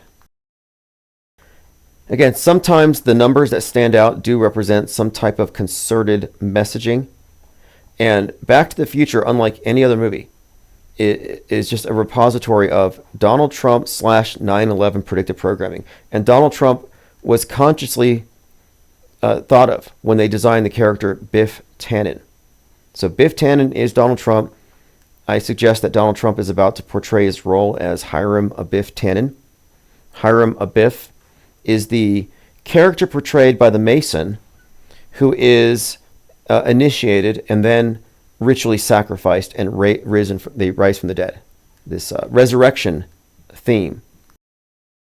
While the candidate who's portraying the dead and resurrected Masonic martyr is portraying the role of Hiram Abiff. So again, Biff Tannen. And we just entered into Trump's Biff Tannen stage. That's why the left is freaking out. This fascist takeover. Lean Dion says, Screen Dreams. You know, there's a really good piece by James Shelby Downward, King Kill 33. King Kill 33 is one of the first Metascript breakdowns to any major psyop, and James Shelby Downward connected the Kennedy assassination to Apollo 11. And his contention is that these mass media dramas, these ritualistic events, are used to seize control of the dreaming mind of the masses. And by that, the dreaming mind, it refers to the subconscious. And if you think about it, your subconscious, your imagination, does seem to be the target of all the propaganda, predictive programming, so it fills up your mind with preconceived notions and imagery, so that when you see something happening on the news or you read a headline, it's easy for you to imagine. When 9/11 happened, there were about 10 or 15 movies with buildings falling down, with major catastrophes that and planes crashing into buildings and terrorist attacks. The entire, I guess, entertainment landscape was just populated with all these examples of what was about to happen, which made sure that the collective psyche was saturated with the visuals. So our imaginations, our dreaming minds, were already prepped for 9/11. And at that point, you don't need to see the real thing. You just have to have the preconceived notions of what it would be like. And I noticed this kind of relationship where the entertainment can fill in the blanks. So you had the Uvalde fake shooting. And at that event, you had no visuals. It was just, we were told, oh, all these kids were killed in the classroom, and the police did nothing. But at the same time, you had Stranger Things Season 4 premiering. And at the onset of Season 4, you had this scene where the main character kills a bunch of kids. It's a real gruesome scene, a bunch of dead children. But because of the connection between that and Uvalde, Netflix put a warning, and they said on their warning label that because of recent events that have happened at this school shooting, you may want to think about not watching or turning away from the screen. It was just warning you not to look. So Netflix provided the visuals for what was not provided by the news. And it's also notable that when they show something on the news, it's either censored or they warn viewers not to look. And I say look. They did this at Thousand Oaks. They're like, don't look at the screen, it's so shocking. And I looked and there was nothing there. There's like literally nothing happening. But the entertainment can set you up with expectations, put things into the realm of possibility so that when you see it on TV, you find it very believable. Leo Pirate says, the injured apprentice to Hiram Abiff Tannen. Exactly. That is the trajectory. So you go in as an apprentice. So Trump is the apprentice. Then you move past that into the fellow craft, and then you get raised. So you get initiated, passed, and raised. So you could say he's already been initiated as the apprentice. I would say the part where he was passed is the intermediary step. The final step is the Hiram Abiff, the big head wound that we've been prepped for. Joined by Patricia Steer, Tominoid 3. Polecat78 says, Stallone referred to Trump as a second George Washington, beside comparisons to Rocky and Jesus. Yeah, okay, that's another one, George Washington. So he's a mythical character. He's George Washington. He's Jesus. He's Rocky Balboa. And I saw something else. I saw another comparison. Let's see if I can pull this up. I think it was Cyrus. He's already been compared to Cyrus and another biblical character. So he's been Jesus. He's been King David. He hasn't become God yet. He hasn't had a full-blown apotheosis, but it's coming. He's been chosen by God. Okay, here it is. This is the one. So this is Lance Wallnau, who is a Christian nationalist. And he describes how Trump is Cyrus, but also Darius now. Chapter 11, verse 1. Okay. I, Gabriel, the archangel, stood by Darius to confirm him in the first year of his administration. That meant God sent an archangel to do warfare to get the right person in office in the first 12 months. What's interesting is Cyrus is the one who's being talked about in chapter 10, and suddenly it's Darius. Yes, there's a in switch. Chapter 11. But here's what Mario Bramnick said, who was at the meeting, who works with the Trump team. He said, Donald Trump was Cyrus 45. But when he comes back in, he's no longer the 45th president. What is he going to be, the 47th president? So the 45th, 46th, 47th. Yes. So he's coming in as 47. 47 is going to be Darius. So he goes in as Cyrus, but he comes back as Darius. Okay, so if that made sense to you, basically Trump served as the 45th president, during which time he was the incarnate of Cyrus, but now he's Darius the Great. Darius the Great. He was a king, reigned from 522 BCE until his death in 486. Fascinating. I mean, this is beyond a cult of personality. This is state-olatry. And this really does comport with the writings of Joseph Atwill, who talked about the use of religious iconography by the state to get believers in the various religions to actually worship Caesar as God. Why would that have changed? Trump is, for all intents and purposes, he is being worshipped. Leo Pirate says, I've been reading downwards other essays, mentions the importance of nominative determinism. Location names, birthdays, the cult symbolism, very useful. Well, we often talk about, he's the one who first noted all the various psyops, the major ones that happen to be on the 33rd degree parallel. He also noted storylines like Macbeth or Wizard of Oz connected with the JFK assassination.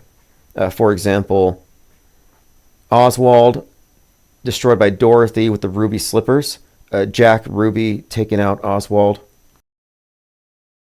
There's references from Macbeth, which actually was performed at the White House before the JFK assassination. But the thing he noted was what I think we've been talking about all these things for some time here, but he started it. Birthdays, names, obviously, world stage names is what we call them. But yes, he pretty much was the progenitor of all of that, although one fundamental distinction is he believed these things were real. And you can understand why someone would have concluded that at the time. But the cutting-edge media analysis recognizes the fact that all these various events that are foreshadowed are in fact fake. Angst G says, Blue Origin female employee married to an MTF trans person, bludgeoned her father due to the Trump election outcome. She's 33. Yeah, that's what I said. 33-year-olds, quarantine them all.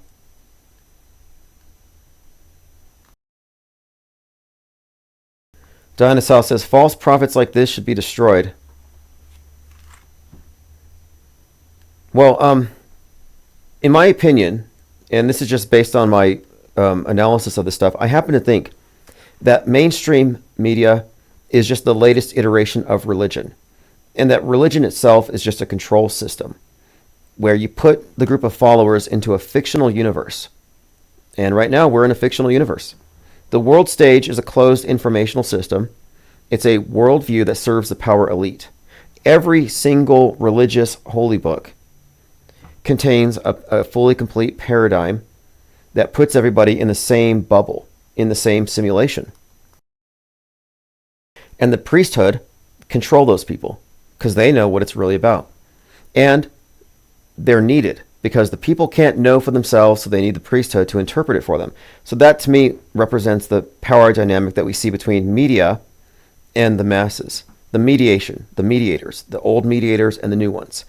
So I see no difference. And when I see prophecy in the Bible, that's just essentially old school predictive programming. Joseph Atwill made this point about backdating scriptures to make it look like the world leaders are fulfilling prophecy. So this control over history is control over time, and it's all based on the scripture, or today I call it meta-scripture, the meta-script. I do not accept the claim that any religion is right any more than I claim that the mainstream worldview is an accurate representation of the world. I think these are all filters. And when I say all, I mean all of them. And nobody has a monopoly on truth from what I can tell religion-wise. And the monolithic nature of media today and how it's entrained with all the entertainment and how it's global, this is monotheism. It really is.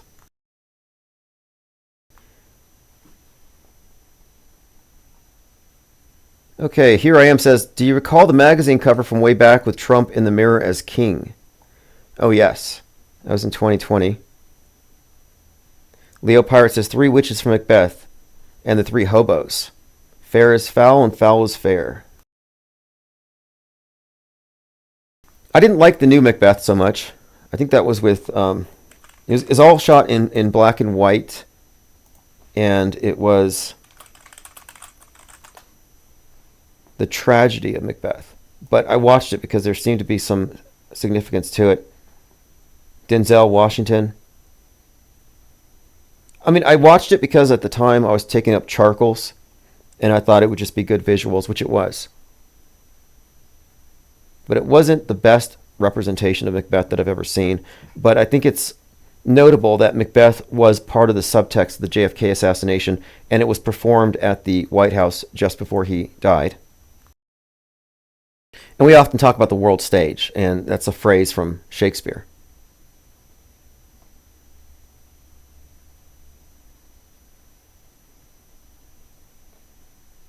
Okay, continuing here. Truman B3000 says, Polybius believed that while considered superstition by other people, the widespread practice of religion in Rome. Yeah, go on. Yes, he had said that superstition maintained the cohesion of the Roman state.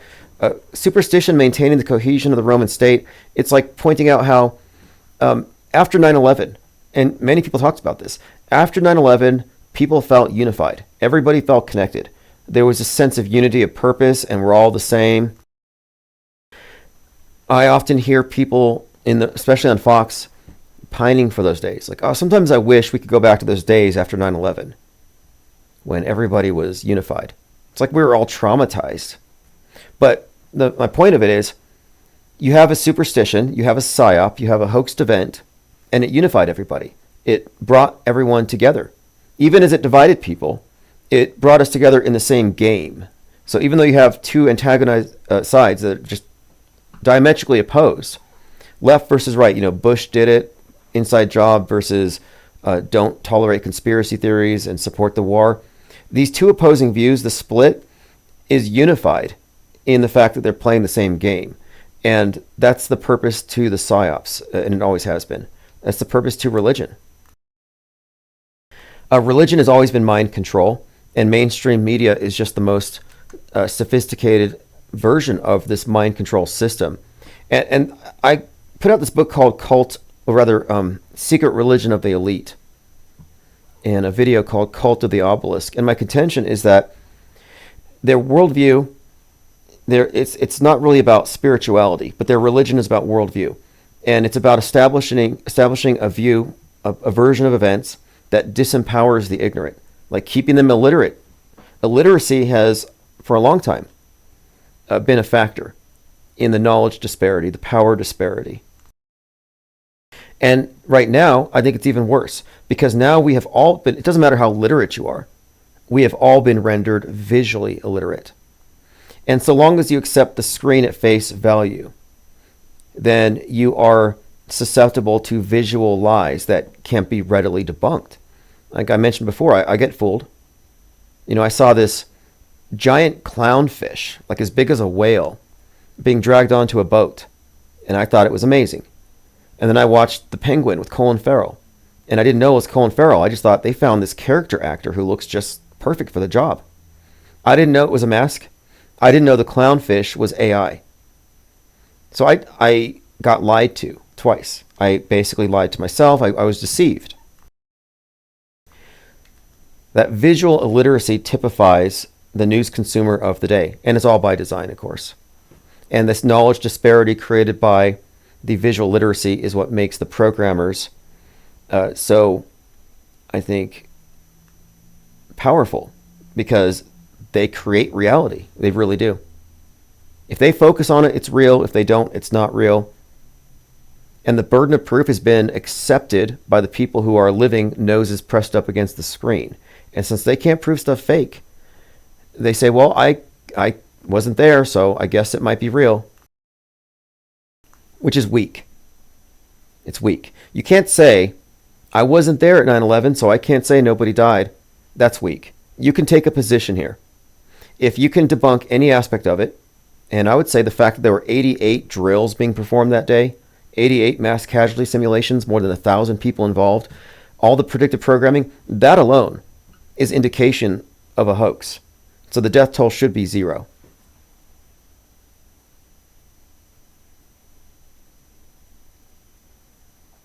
Leo Pirate says, it begs the question, why are the legitimate prophecies of the Bible drowned out by state-promoted religion, using those as decoration?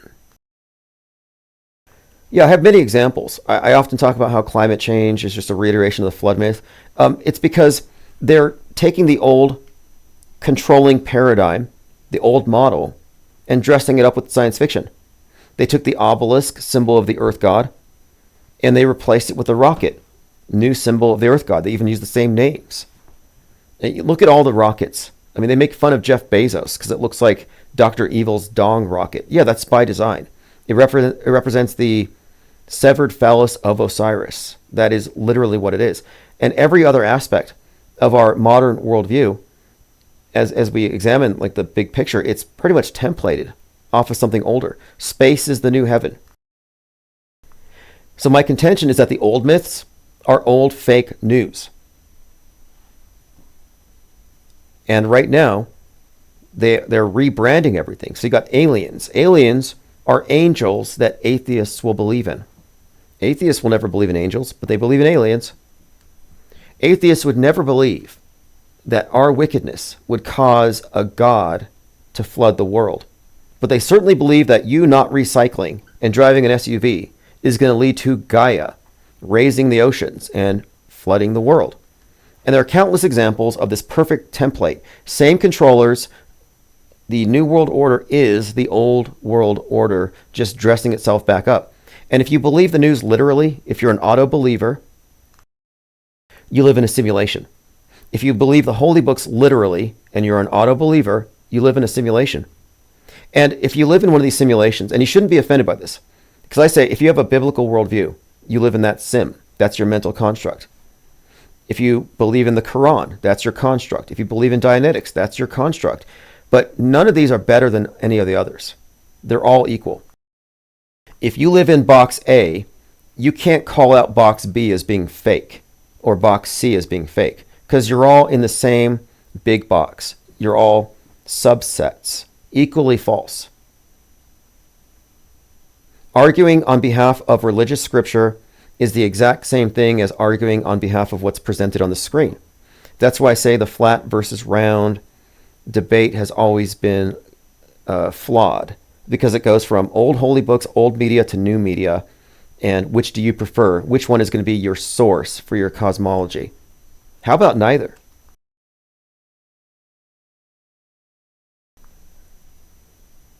Matt Armitage says space is fluid. All I know about space is that it's up. Now, if the 24-hour sun is demonstrated to exist, then space would therefore be all around us. But it's an important question, because if there is no curve, if this is not a ball, then there is no surrounding space. There's no reason to assume that we're on a discrete object floating somewhere. And I kind of hope it is. Like I'd like to have that conversation. Like, hey, look, it's a ball. Yeah, but NASA still lies. SpaceX is still fake. The news is still fake. Our cosmology is still given to us through the liars who use special effects. So our work is only just beginning. And I'd like all these people who've been hung up on this ridiculous debate over flat versus round to really focus on the closed system and breaking that open. The ice wall is not a thing, but mentally there is one. There are constraints on our worldview built up of or out of false explanations. Armin Ree, I agree with you. He says, I agree with you on that, Tim. Literalized symbolic stories are pre-programming scripts used as foundation for hoaxes. Look, I definitely say I respect believers. A lot of my friends believe all the news. I know people who believe in religious stuff. And I'm just saying, good for you. You believe it. But you have to admit, just to be honest and to not be a liar to yourselves, you have to admit, I only believe these things. I don't know them to be true. And if somebody says, I know it's true because I saw it on TV, you can just dismiss them. If someone says, I know it's true because I read it in my holy book, you're on the same base. You're on the same foundation of essentially faith and trust, secondhand info. It's not direct perception. And ultimately, we're talking about a war on perception. Who perceives for you? How much of your perception do you outsource? But I'm in no way trying to disabuse people of their belief. I will never try to convince somebody not to watch CNN or Fox or even to listen to InfoWars. If you're a truther and you're scared of 5G towers and Bill Gates and cirrus clouds, good for you. I mean, that's your ascetic, paranoid worldview, not mine. I'm not trying to stop believers from believing. What I'm trying to do here is segregate a group of knowers and non-believers, informed non-believers, who know why we reject belief. I mean, if you have a choice, you do have a choice. You have a choice between a wide array of belief systems and prefabricated models, or you can reject models until you have more information and have, instead of a belief system, an operating system rooted in skepticism.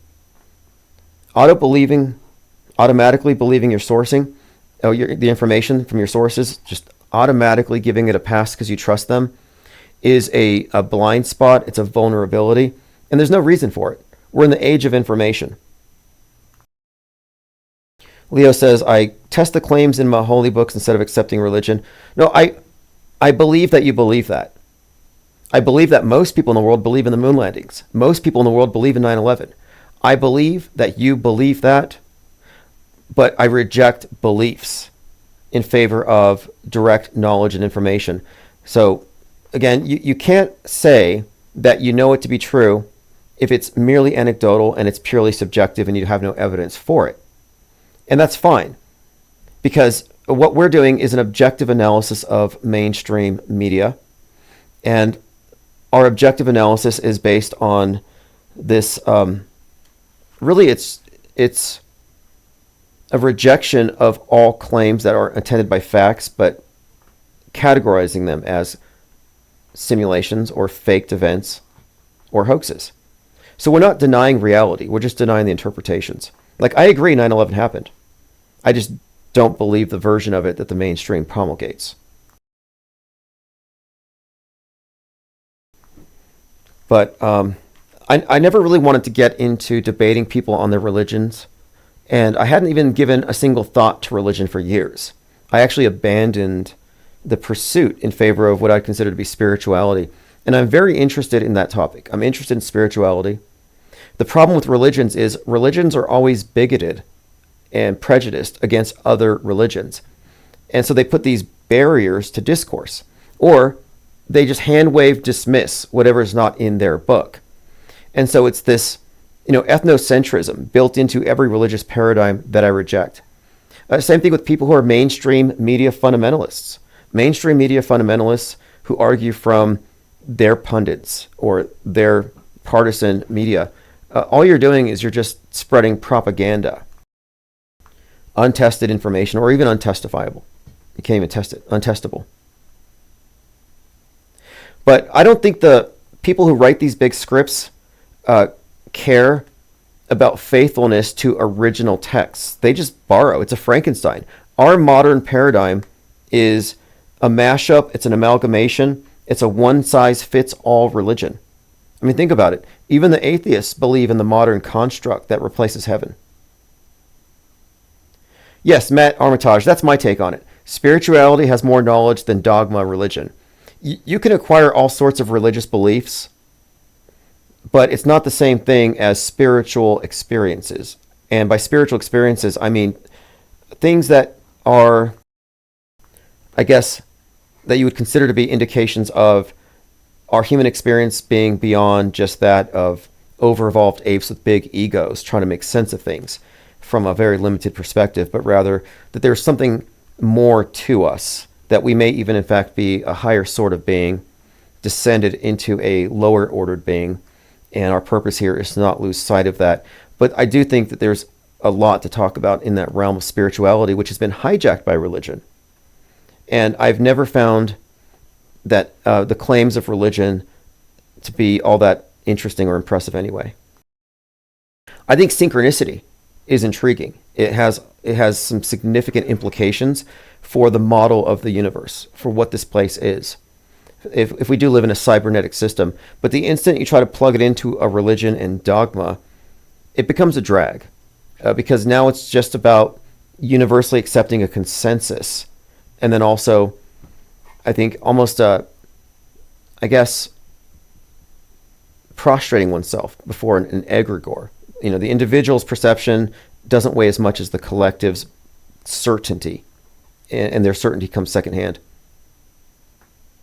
I mean, I find the same issues. Like, I really would say that media is religion. I confront the same types of mentalities whenever I have tried to talk to people who are in the MSM box about these various aspects to it that make it questionable.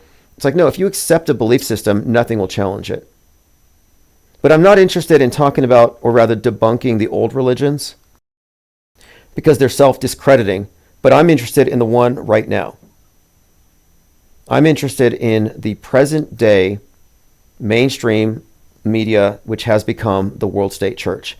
And I call it nasotology, and its doctrines are scientism. I mean, I'm not anti-science by any stretch, but there's a point where we have outsourced so much of our perceptions that there are some areas where what we think is being performed by scientists is actually being performed by special effects departments. You can trust science up until about the Carmen line, I think. Armin Reese says, JL didn't predict a real Trump ear wound, only hoax ones. This means he wasn't reading real prophecy, but pre-programmed fakery. Exactly. That's kind of where we diverge. He and I have different views. He's a biblical believer, and I'm not. And I do understand, rather I try to empathize. I want to know what someone's box is. So when I communicate to them, I know where they're coming from. and I understand why they assert the things they do. But we're in a different place. So the idea that the predictive programming is going to foreshadow real events, that's been debunked. It's always fakery. And there's no reason why predictive programming foreshadowing in the news would be foreshadowing fakery if it wasn't done by the same individuals and agencies that fake the news. Like God isn't going to intervene and inspire some film director to foreshadow something that's fake. That's the trouble with synchromysticism. They treat media as divinely inspired, or they're willing to suspend disbelief. They're willing to suggest that, well, maybe there's a higher power at work because this is too baffling. These things are too interconnected. Man couldn't do this. It's like, no, you're underestimating man. And I cite Arthur C. Clarke's law of, I think it's the second one. I need to watch Childhood's End. I think it's on HBO. So Clarke's 3 laws, the 3 adages known as Clarke's 3 laws. And the one that I'm referring to is any sufficiently developed technology is indistinguishable from magic. So that doesn't mean it's magic. It means it's so sophisticated, it looks like magic to those who are ignorant of how it works.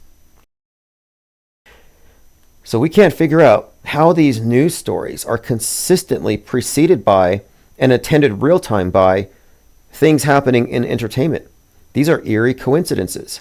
Are they? No, they're predictable coincidences. It looks like magic because media is so advanced, but it's not magic. You can actually debunk it. And these aren't miracles. These aren't eerie coincidences. These aren't synchronicities. It is, in fact, the deliberate entrainment of entertainment with future fake news, as I've described before. Because fake news is history. Our conquerors write history, and we have been conquered. And as Sun Tzu wrote in The Art of War, the supreme art of war is to defeat your enemy without drawing your sword. I mean, we have been conquered mentally. Thank you, Ted Stryker. 10 blue wrenches. Gem 7 Angel. Just give me 5 minutes, please. Diana Southard. Geo Ptolemy. I am Ion's Cat. Princess Buttercup. Isabel Ann. Hallabilly Homestead. And Angst G have all received the blue wrench. PSYOPs matter as well. Yes, abuse the power responsibly. Ban trolls. Lucid Stream says we could literally be inside of a computer game type of thing. Some type of program in our central nervous system is our operating systems. Definitely not out of the realm of possibilities.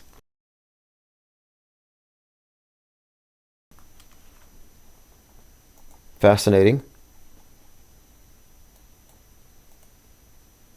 I've heard this before, and it is an interesting idea. At that point, you know, it's like the computer at the center of the universe in Hitchhiker's Guide to the Galaxy.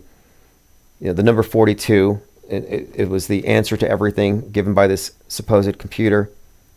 Musk used to often talk about this, like, well, we're in a simulation. And I think it's interesting speculation. My own personal take on things is that the universe doesn't exist until it's experienced. But as far as the breakdown of the news goes, I use the word simulation to describe the mental map of the world. And it's subtle. And this is why people confuse it for the real thing. But imagine if you lived with a liar, and this person is a pathological liar, and they are your only connection to the world. They have a lot of power now, a lot of creative control over your experience. In fact, there's a good movie on this called Room, where this teenager's kidnapped and kept in a shed, and she has a child. And for 5 years, she thinks that the shed is the entire world. And so your world can be constrained. It can be limited. It can be manipulated if you only have one source. And for all intents and purposes, mass media is one source. Media is so monolithic that even though you have it seemingly fragmented and there's millions of different pundits and all kinds of platforms and positions, ultimately they fall under the big script. It is monolithic. But the simulation that we live in is what I'm calling out here. And I think simulation theorists often become so because they notice anomalies and they think, well, if the news is eerie, then reality must be eerie. And that's the mistake they want you to make. Like Joe Rogan will go there. He'll say, well, this stuff with Trump happening, it's so crazy. We got to be in a simulation. Now, that's going too far.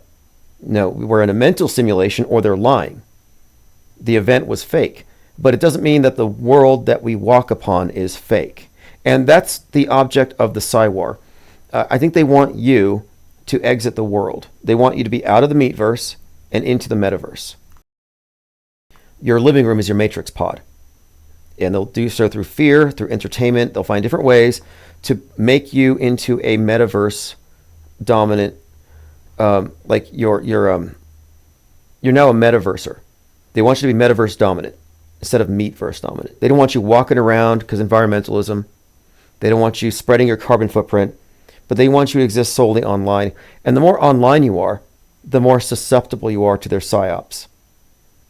The more they can become the sole source of your interpretation, the more they control your entire reality.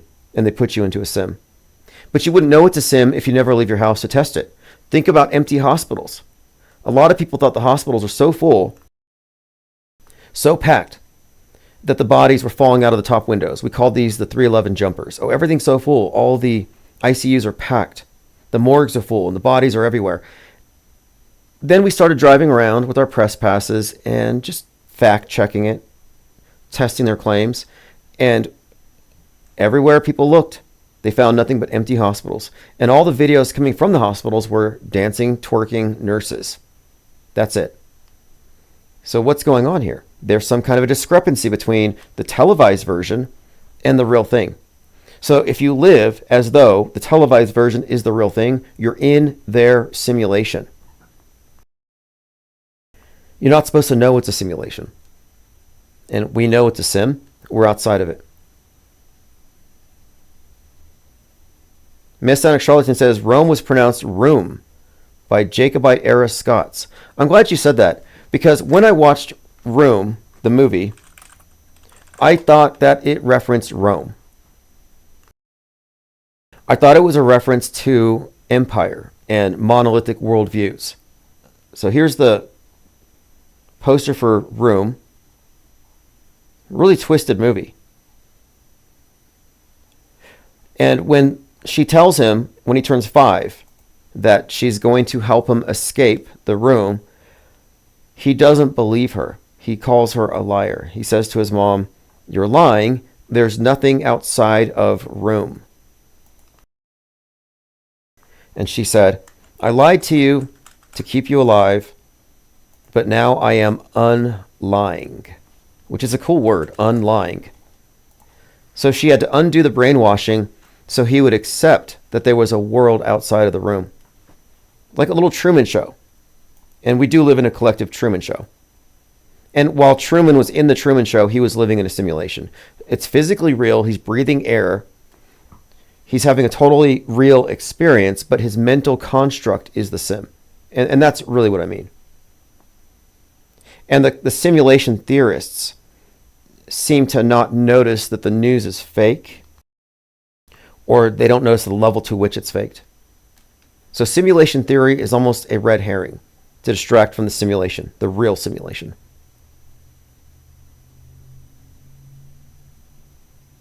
Charlie Dunn says, right-wingers are saying another pandemic will be unleashed under Trump to destroy him. Could be. I think it's going to be Disease X. He's going to be blamed. I mean, look, the guy who's being pointed at now, Nick Fuentes, patient 0 for this mind virus that just broke out of toxic misogyny or something. He had dinner with Donald Trump. And again, this guy is not inconsequential. He's not insignificant. He's the one who started. Essentially, he popularized replacement theory, where he would chant, "Jews will not replace us." And that was years ago. That's actually how he got his start.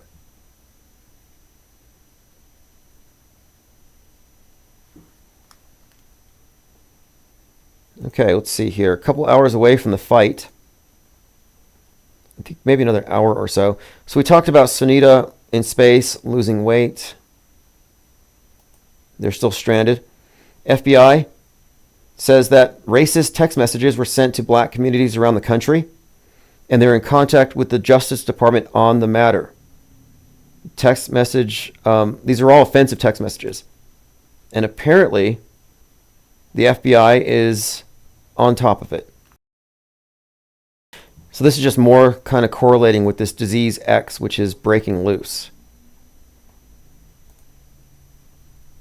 Mike Tyson slaps Jake Paul. It's on Netflix, so it has to be real. Can't wait. And I am going to watch it and review it. And just so you know, if something happens, if something psyop-y happens, we're going to be watching it. We're going to be watching this event. And as Synchromorpheus pointed out, there are some connections here.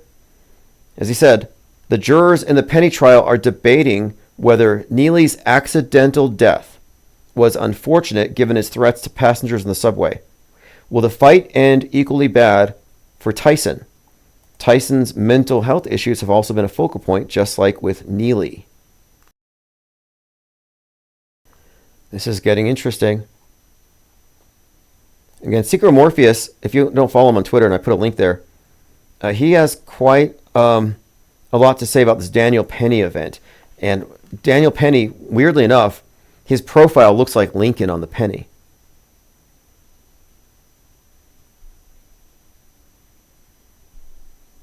Ted Stryker says, a post I read online says Netflix is crashing because millions are signing in.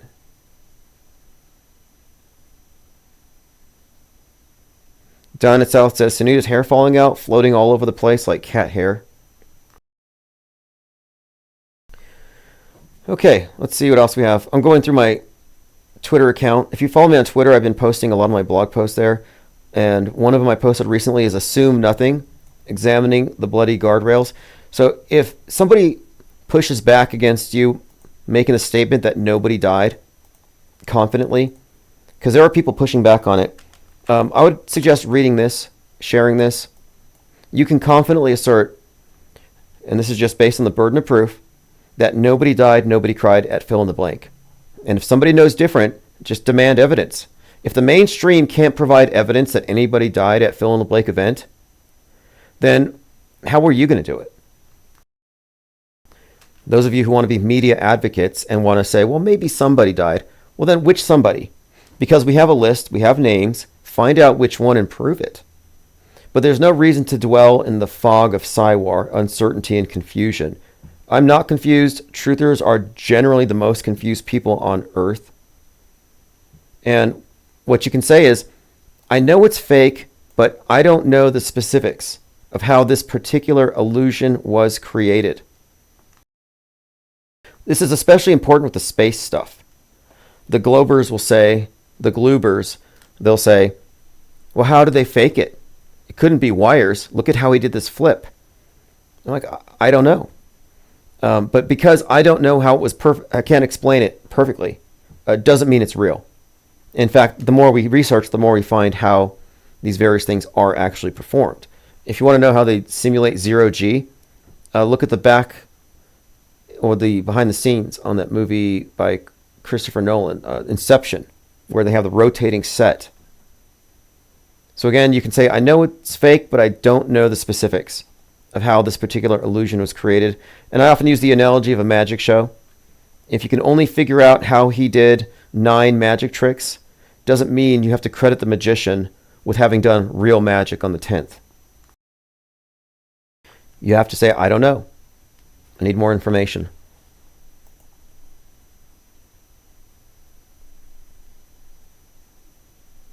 Kevin Mooring says Netflix is a propaganda machine. Well, Netflix is almost required viewing for auto hoaxers.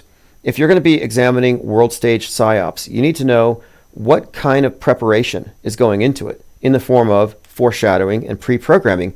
And Netflix is, I think, probably the most psyop rich environment.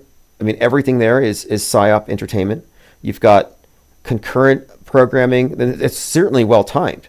I mean, this is one of the main things that debunks the synchromystic premise.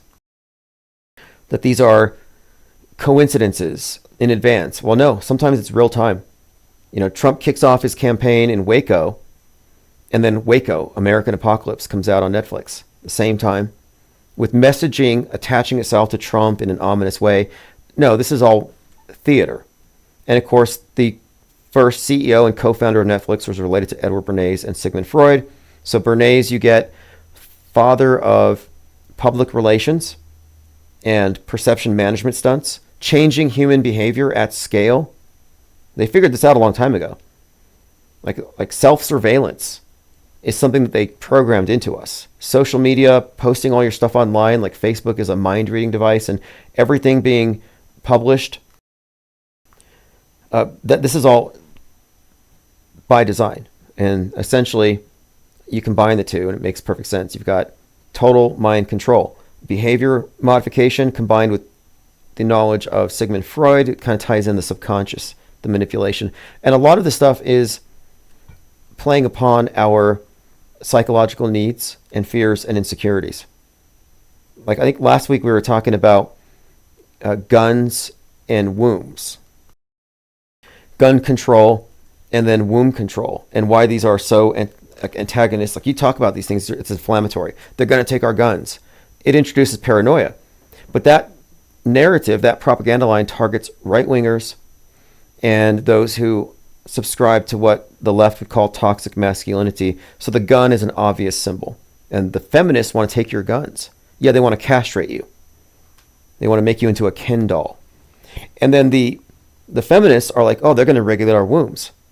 Abortion. So they're the men who represent on the right, toxic masculinity, the MAGA ban, want to control women's bodies. So now you have this basically attacks at a very deep level on each of them on the basis of sex. So the male-female divide, the racial divides, these are all things that they play off of, but it's all very subconscious, targeting deep insecurities.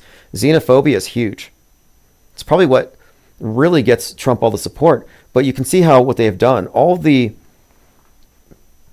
propagandists who push xenophobia have turned into this alien thing, and they've turned aliens into the bad guys. Tucker Carlson was attacked by an alien in his bed. It left scars that never stop bleeding, but he'll never show you, but he has them. And this is not unintentional. The fear of the other, fear of aliens, demonizing aliens, and it's all like full spectrum propaganda. They target your subconscious, your conscious mind. So you have a rational fear, irrational fears, all mixed up. Charlie Dunn says, how do you have the attention span to sit through the trash on Netflix? Good question. I do so, like I go to movies. I went to Barbie. I go to these movies with a notebook and I take notes. I actually study these movies as like opposition research or as an anthropologist. So for me, it's just a continuation of film studies, which I was a major in before I left that school. I was actually really focused on Kubrick's work at the time. And I really was into editing. And so for me, it's not even work. And I'm happy to watch bad movies on your behalf. So I want to say thanks again to the supporters of this channel, because you're basically enabling me to consume a lot of garbage media on your behalf.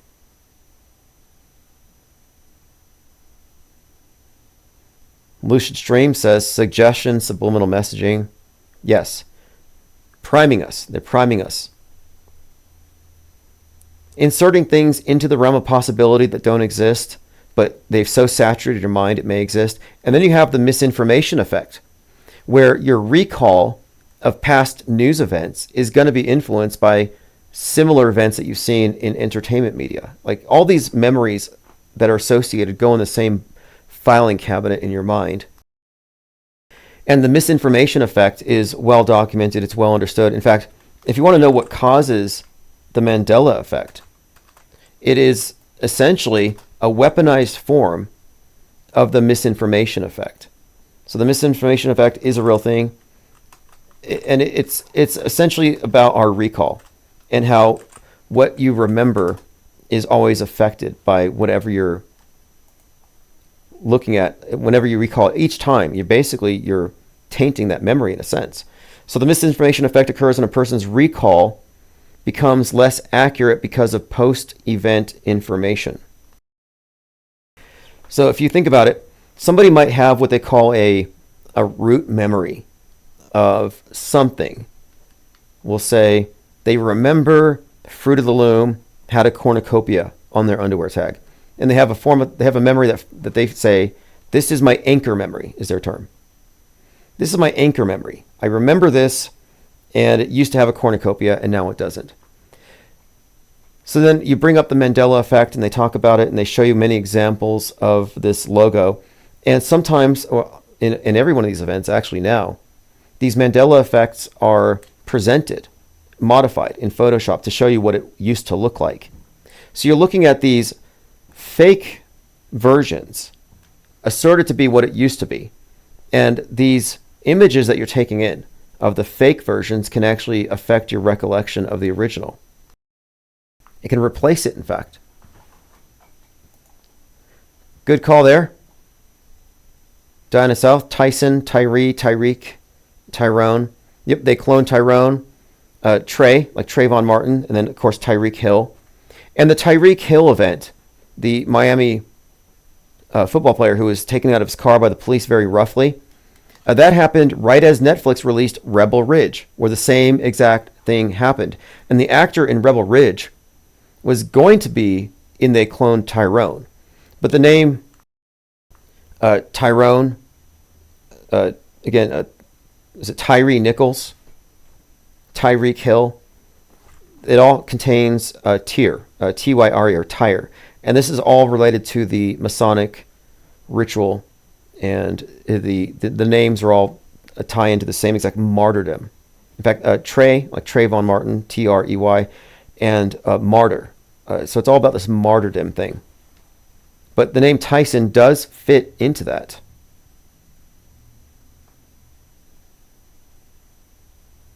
Lean Dion says, the intro scenes and music to shows have much symbolic priming. The Pox Bottle says, Tim, in your time studying thus far, have you found which faction is writing and is in control of the metascript? No. But I can say that the metascriptors throw out red herrings so that anybody trying to figure out who's in control will spend their entire lives chasing a scapegoat that is intentionally planted there to lead you to wrong conclusions. So if you think you know who controls the world and you base your worldview off of that, then it's going to have built into it a lot of assumptions that contradict the reality. So for example, the people who think that this certain group controls the world, a certain ethnic group, well, they think 9/11 was real. They think that every PSYOP is real. They think that this group is orchestrating immigration to replace them. So there's all these other beliefs attached to these scapegoat narratives. And I reject those. I reject the critical race theory on the left and the critical Jew theory on the right. These are intentional red herrings so that people think they know who's running the show, but nobody knows. I can just describe the system. It's not a whodunit, it's a what is it. And we have to figure out what it is first. The people who think they know who's behind it all don't know what it is. Jessica Roberts, thank you. She says, oh, it's Yurt Mama from TN. Thank you for joining.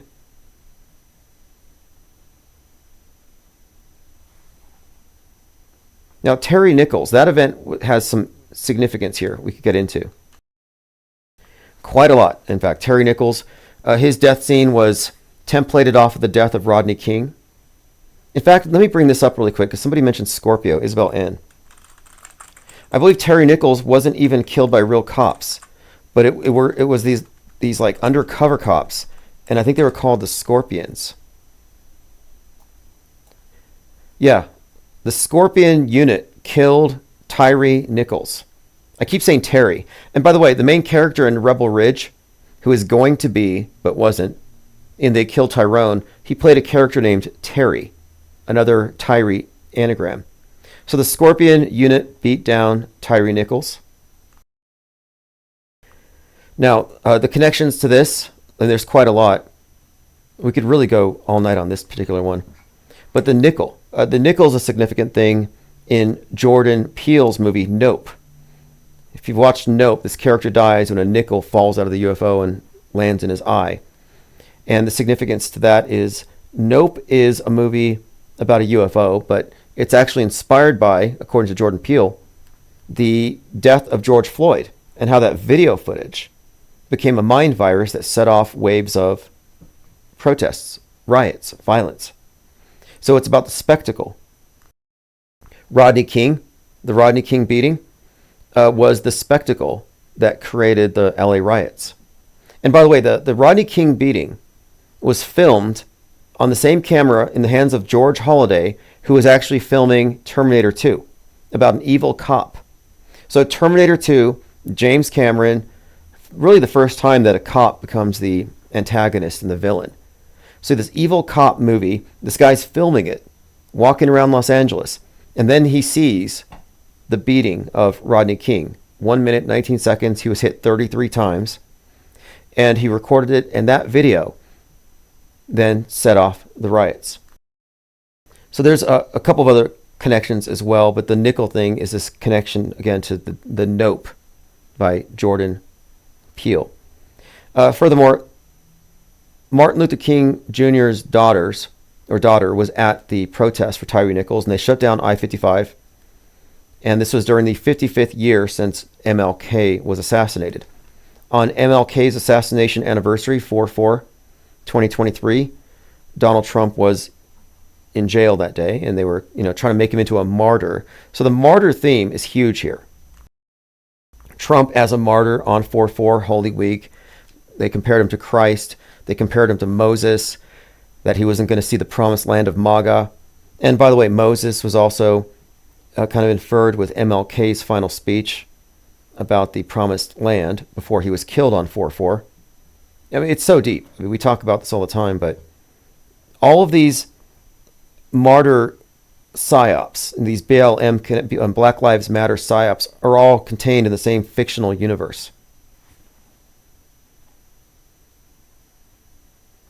My Third Eye says, I watched a vid where Trump tried to show his ear scar to Joe Rogan, and neither Rogan nor the pro-Trump YouTuber pointed out that you couldn't see anything on the video.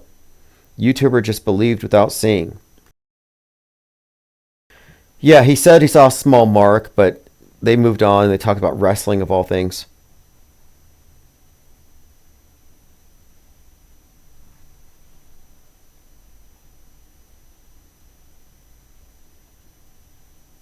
Okay, let's continue. Kevin Mooring says, Trump's earshot was so fake it looked real. Oh, yes. It looked so fake, so it must have been real. Elon Musk. It's an Elon Muskism. Ooh, interesting, Diana South. Tyson is a destroyer of ears. He bit... You know what? There's a dispensary here, and I can go buy gummies that are shaped like Evander Holyfield's ear by Tyson. Tyson has his own line of gummies and marijuana, but marijuana blunts and stuff. But yeah, I can go buy little gummy ears. So that's another connection. We got Rocky talking about Trump's resurrection and the Christ thing. Right now we have the fight. Tyson's in the story. Tyson, Tupac, Trump. We talked about their connections. And now we have the ear thing. So, good connection there. Is Trump at the fight? Good question. Now, the scorpion thing. I brought up Tyree Nichols because we're talking about Tyson and how his name fits in this general trend. And we're talking about this because of the sign. I think that was Isabel Ann talked about Scorpio.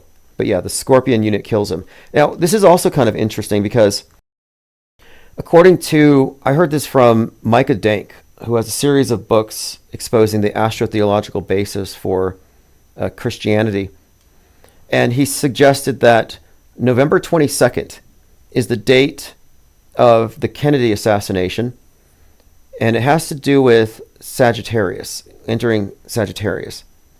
But the story is the sun god is stung by the scorpion.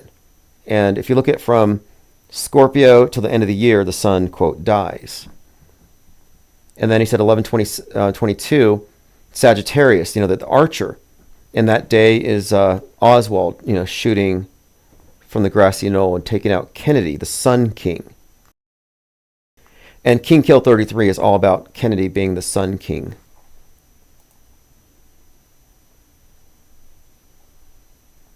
Diana South says, the media covered Mike Tyson before and after he took a bite out of Evander Holyfield's ear.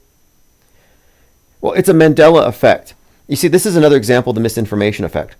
Anybody who watched the fight may have seen their proximity, and you can see what looked to be the bite, but the Mandela effect claim that they remember that Mike Tyson had a chunk of the ear that he spit out.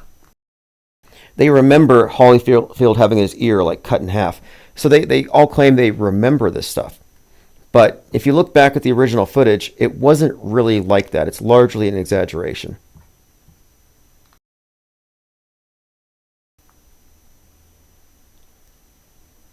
The Pox Bottle says, Tim Osmond, obviously the globe is dead, but do you reckon mainstream flat earth is a psyop hiding a toroidal level plane? Whatever the truth is behind this thing, the flat earth model is a psyop. It is a psychological operation. The model first approach was never authentic. The Flat Earth Society always started with a model. And the problem with this is that the model isn't backed with information, and nobody's trying to test it. And it presumes too much. The Flat Earth Society has the model of the disk with the dome on it, and it's flying up 32 feet per second. And they purposefully make a joke out of themselves. It's not a serious question. And I would argue that the flat earth model is fallacious and premature. However, the flat earth question is valid. Like, how do you know it's not? How do you know it is what they say it is? And when you examine that question, you arrive at, well, I kind of don't, because they've given me a lot of crappy special effects.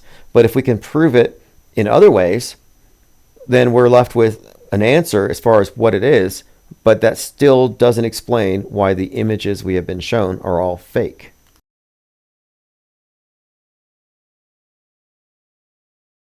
Mike bit the lobe. Let me take a look. Like, was there really a chunk? Was there a visible chunk taken out of Evander Holyfield's ear? Let's take a quick look here. When Mike Tyson bit the ear, he bit it twice. So he bit the ear, and here we go. Okay, that's what Trump's ear should have looked like. That's pretty big. That's like one of those. That is a pretty big chunk. Okay. But when people say "I remember," and this is why I think the Mandela effect was such a useful conspiracy theory to debunk. Oftentimes people will say "I remember," like I am a source on this, and that phrase "I remember" needs to be challenged all the time. Some people will say, I remember people jumping off the building on 9/11. Do you? Because that footage wasn't shown until the next day. I used to get that a lot with people claiming to have seen the space station. I remember I saw the space station and it went from horizon to horizon. That didn't happen. Lucid Stream says Earth may be a lobe.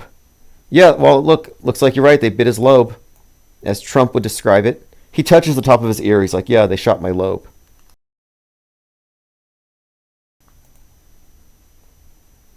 Now, the ear thing, another point about it is that the ear thing has some significance to 9/11 as well. I think there's a deeper level to this. So Doug Mills is the one who photographed the bullet whizzing by Trump's ear.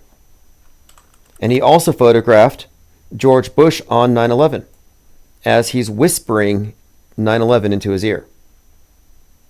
So what's up with that? The bullet's whizzing by Trump's head with 4745, which adds to 9/11. So there's some deeper significance to the ear, and we have many examples. I have this list here of my top 11 favorite examples of Trump headwind predictive programming, but we have found others with more specificity since this that specify the ear. Tony Soprano drinking orange juice, Trump Orange Man, and season 1 finale, he gets shot in the ear. Failed assassination attempt. And that connects a lot of things. It connects to The Godfather, all this orange symbolism attending those assassinations. And then, of course, Francis Ford Coppola having the Trump character getting shot and resurrecting in Megalopolis. Then you have Batman Caped Crusader, which is on Amazon right now. They renewed it for season 2 on 8/4, which is significant. But more significant, the season 1 finale ends where Donald Trump's character in that show, his name is Rupert Thorne, which may connect to DT Damian Thorne, another Trump proxy. All these predictive programming representatives of world stage characters and politicians, I call them predictive programming proxies. So Rupert Thorne represents Trump in the Batman universe in this Caped Crusader series. And at the end of the series, Batman throws his boomerang and it cuts the right ear of Rupert Thorne exactly where Trump's ear was cut. And this came out this summer, around the same time. And the season ends with, we'll finish this next season. So I'm thinking this means that there's going to be another similar event during this next term. Lean Dion says, Mandela effect ties into simulation theory. Surprised Elon doesn't push it. Yeah, really. And that's another thing, too. It says the news is fake because we live in a simulation and everything changes. It's like, no, the news is fake because it's a simulation and it's not a perfect reflection. It's not a perfect map. But if you can get yourself to believe in Mandela effects, then the question of fake news is secondary because now reality is fake. That you're on the wrong side of the screen. That's what I call the inversion. That's the inversion. Your how you process information. You know, your psychoepistemology has been inverted if you're accepting at face value everything on the screen.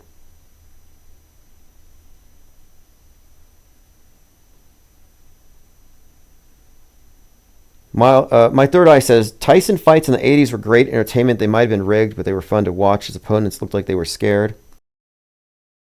Yeah, on the question of rigging, I don't know. I can understand taking a fall, but some of these things, the question is fakeable. Is it fakeable? And at what scale? But we're dealing with actors, that's true. But as a rule, fake until proven real. And in this particular instance, I think there's enough predictive programming and narrative buildup that if Tyson literally dies, it's likely a hoax. Now, what would be the purpose to it? I don't know, but the connection with the Daniel Penny thing, very interesting. The Trump Tupac links, very pertinent and intriguing. And then we have this theme here from Rocky that has been brought up, where it's at Resurrection AC, and then Trump being connected with Rocky. There's too much here for it to be trusted if anything goes down whatsoever. Again, here, Tyson got a lethal dose of fame, the American strain of it, whose victims include Elvis and Tupac and Marilyn Monroe. And then here you have the creepy situation of Jake Paul's mom offering to kill Mike Tyson. And he's like, Mike Tyson must die. And I guess we can add on to it, it's a full moon. So, great night for a psyop. There's a lot more to talk about. I just wanted to get through the last few days. Again, I've been making it a point to list our topics on the Insider blog. So we talked about InfoWars being overturned, maybe. Netflix fight tonight, Jake Paul and Tyson. Now, if it's real, it'll be the first time that Netflix has ever presented something that wasn't a psyop. Disease X has been released, male supremacy, right-wing violence, right-wing rage. Synchromorpheus noted that, yes, the whole thing had been postponed, and they likely postponed it so that it would coincide with the jury deliberating on the fate of Daniel Penny. And so the story on Daniel Penny and how it relates to it is that Jordan Neely is on the subway and he's getting violent and he's mentally ill. So Daniel Penny, being a trained Marine, puts him in a chokehold. He chokes him for 10 minutes or something. I'm surprised he didn't make it 8:46. And then he dies. So the question is, was this intentional? Was it an accident? But it's highly partisan. Daniel Penny is a hero to the right wing because for a year prior, right-wing influencers were nonstop sharing videos of violence on subways. Marjorie Taylor Greene said it's like Gotham. We need some Batmans. We need some vigilantes. So they saw him as a hero. Interestingly, all these pundits on the right who were saying, get out of the cities because of the subways, they kept saying, get out, get out. Well, Jordan Peele, and I mentioned him again, he directed a movie called Get Out, which contains copious predictive programming for Daniel Penny. And then finally, this guy, so not only is he a right-wing hero, but, you know, Kid Rock, I believe, gave him like $1 million. Top donor, Kid Rock. So his legal defense fund is, I think it's way more than $2 million. There's quite a lot here, but he has the biggest Give, Send, Go campaign of all time. Give, Send, Go is like the GoFundMe or GoFraudMe for the right wing. Left wingers use GoFundMe.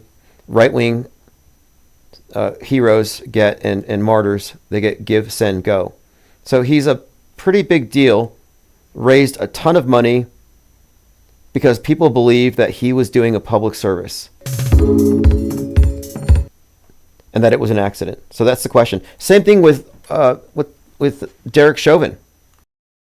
Derek Chauvin, did he kill George Floyd or was it an overdose? The right wing says, no, George Floyd overdosed on fentanyl. The left said, no, he was asphyxiated by systemic racism. So which is it? So there's a kind of a similar relationship with Daniel Penny and Derek Chauvin becoming heroes to the right.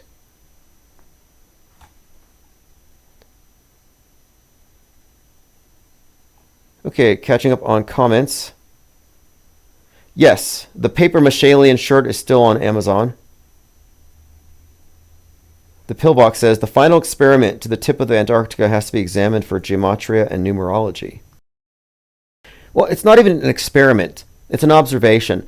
And the question is there a 24-hour sun in Antarctica?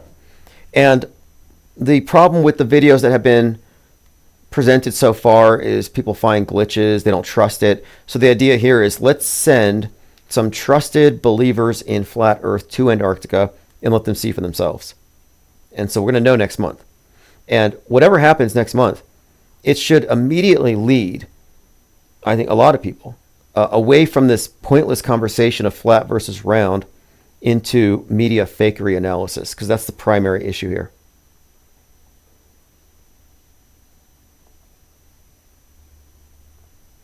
Oh, thanks for the link, Diana South. I'll put the link in the minds.com. So we do have this shirt, Paper Mache Aliens, and it says believe. Now, we had our UFO hearings, but we didn't get any actual bodies. Or what do they call them? Biologics, EBEs. Polecat says Drake bet $355,000 on a Tyson win. He's notorious for bad sports bets, known as the Drake curse. Oh, that's funny. Yep, the Drake curse. The rapper has placed his Super Bowl bets. Drake curse in sports. Complete history and timeline. Okay, so that's a thing. He lost $1 million on Oilers, Mavericks, NBA Finals. I had no idea. He lost $1 million on, okay, Super Bowl 58. What else did he lose on? God, he is a real loser. I had no idea. Fans react to Drake reportedly betting a combined $800,000 on Jake Paul versus Mike Tyson. So if that's any indicator.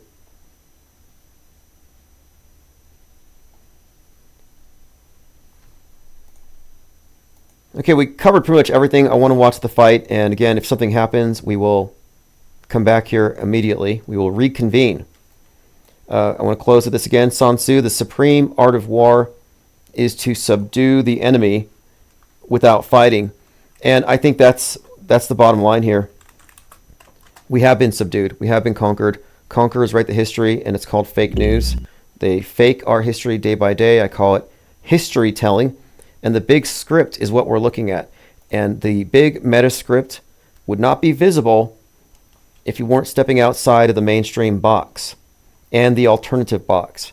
But you have to go all the way out to see it. You have to have the overview perspective. Kind of like you have to go so far from the earth to see it all. You have to step so far from their fictional universes to see it as a model separate from the real thing. You have to break that spell and step on the right side of the screen.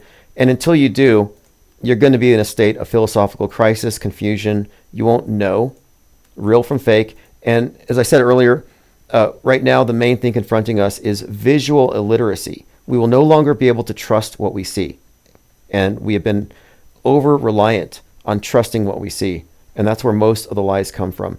And they're the hardest to debunk because people think seeing is believing, which it shouldn't be at this point. I mean, the advent of deep fakery, which is just digital versions of old spycraft in disguise, but this alone should say that we should be in the age of disbelieve by default. All right, this is Fepe Akbar featuring Lean Dion by Allergic to Bullshit. I'll see you all tomorrow or later tonight.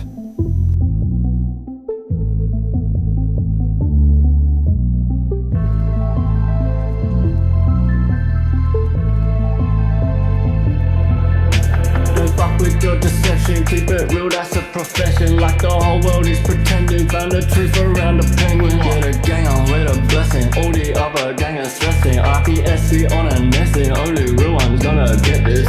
Fake ones don't accept this. They can miss some message. Timbuktu got bodies, yeah. Find them in our records. Auto host a message. Squad are represented. Killing you with knowledge, yeah. The uppers getting better. Oh, you're so effective. Cause we're so effective. Let go of your worries, yeah, the whole thing is a setup. We got it and we get it. Offering refreshment. Level up your conscience, yeah, it's honestly the essence. This wave is uncontainable. Facts are undebatable. You lanes are unrelatable. Give a fuck about saving you. We could keep on playing you. You just keep complaining too. Game is unescapable unless you're with the gang or no. Messing with the penguin. Messing with the penguin, Fepe Akbar. Messing with the penguin, Fepe Akbar. Messing with the penguin, Fepe Akbar. Messing with the penguin, Fepe Akbar.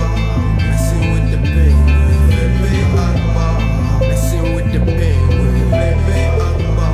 Fucking with the penguins, yeah, with the penguins. I'm coming with a vengeance, trying to make you come to your senses. Forget the general consensus, just pay attention. The rules to hell is paid with good intentions. I'm clenching, my back wrenching, representing only the most superior independent media. We got that real shit fucking encyclopedia. We're bringing an end to this mass hysteria. They wanna know why it's so serious, cause you must be delirious. If you're still believing stuff, get a grip and show some evidence for your bold claims. We don't play no games, we stay relentless, exposing those events. Quick, the IPS are making an entrance.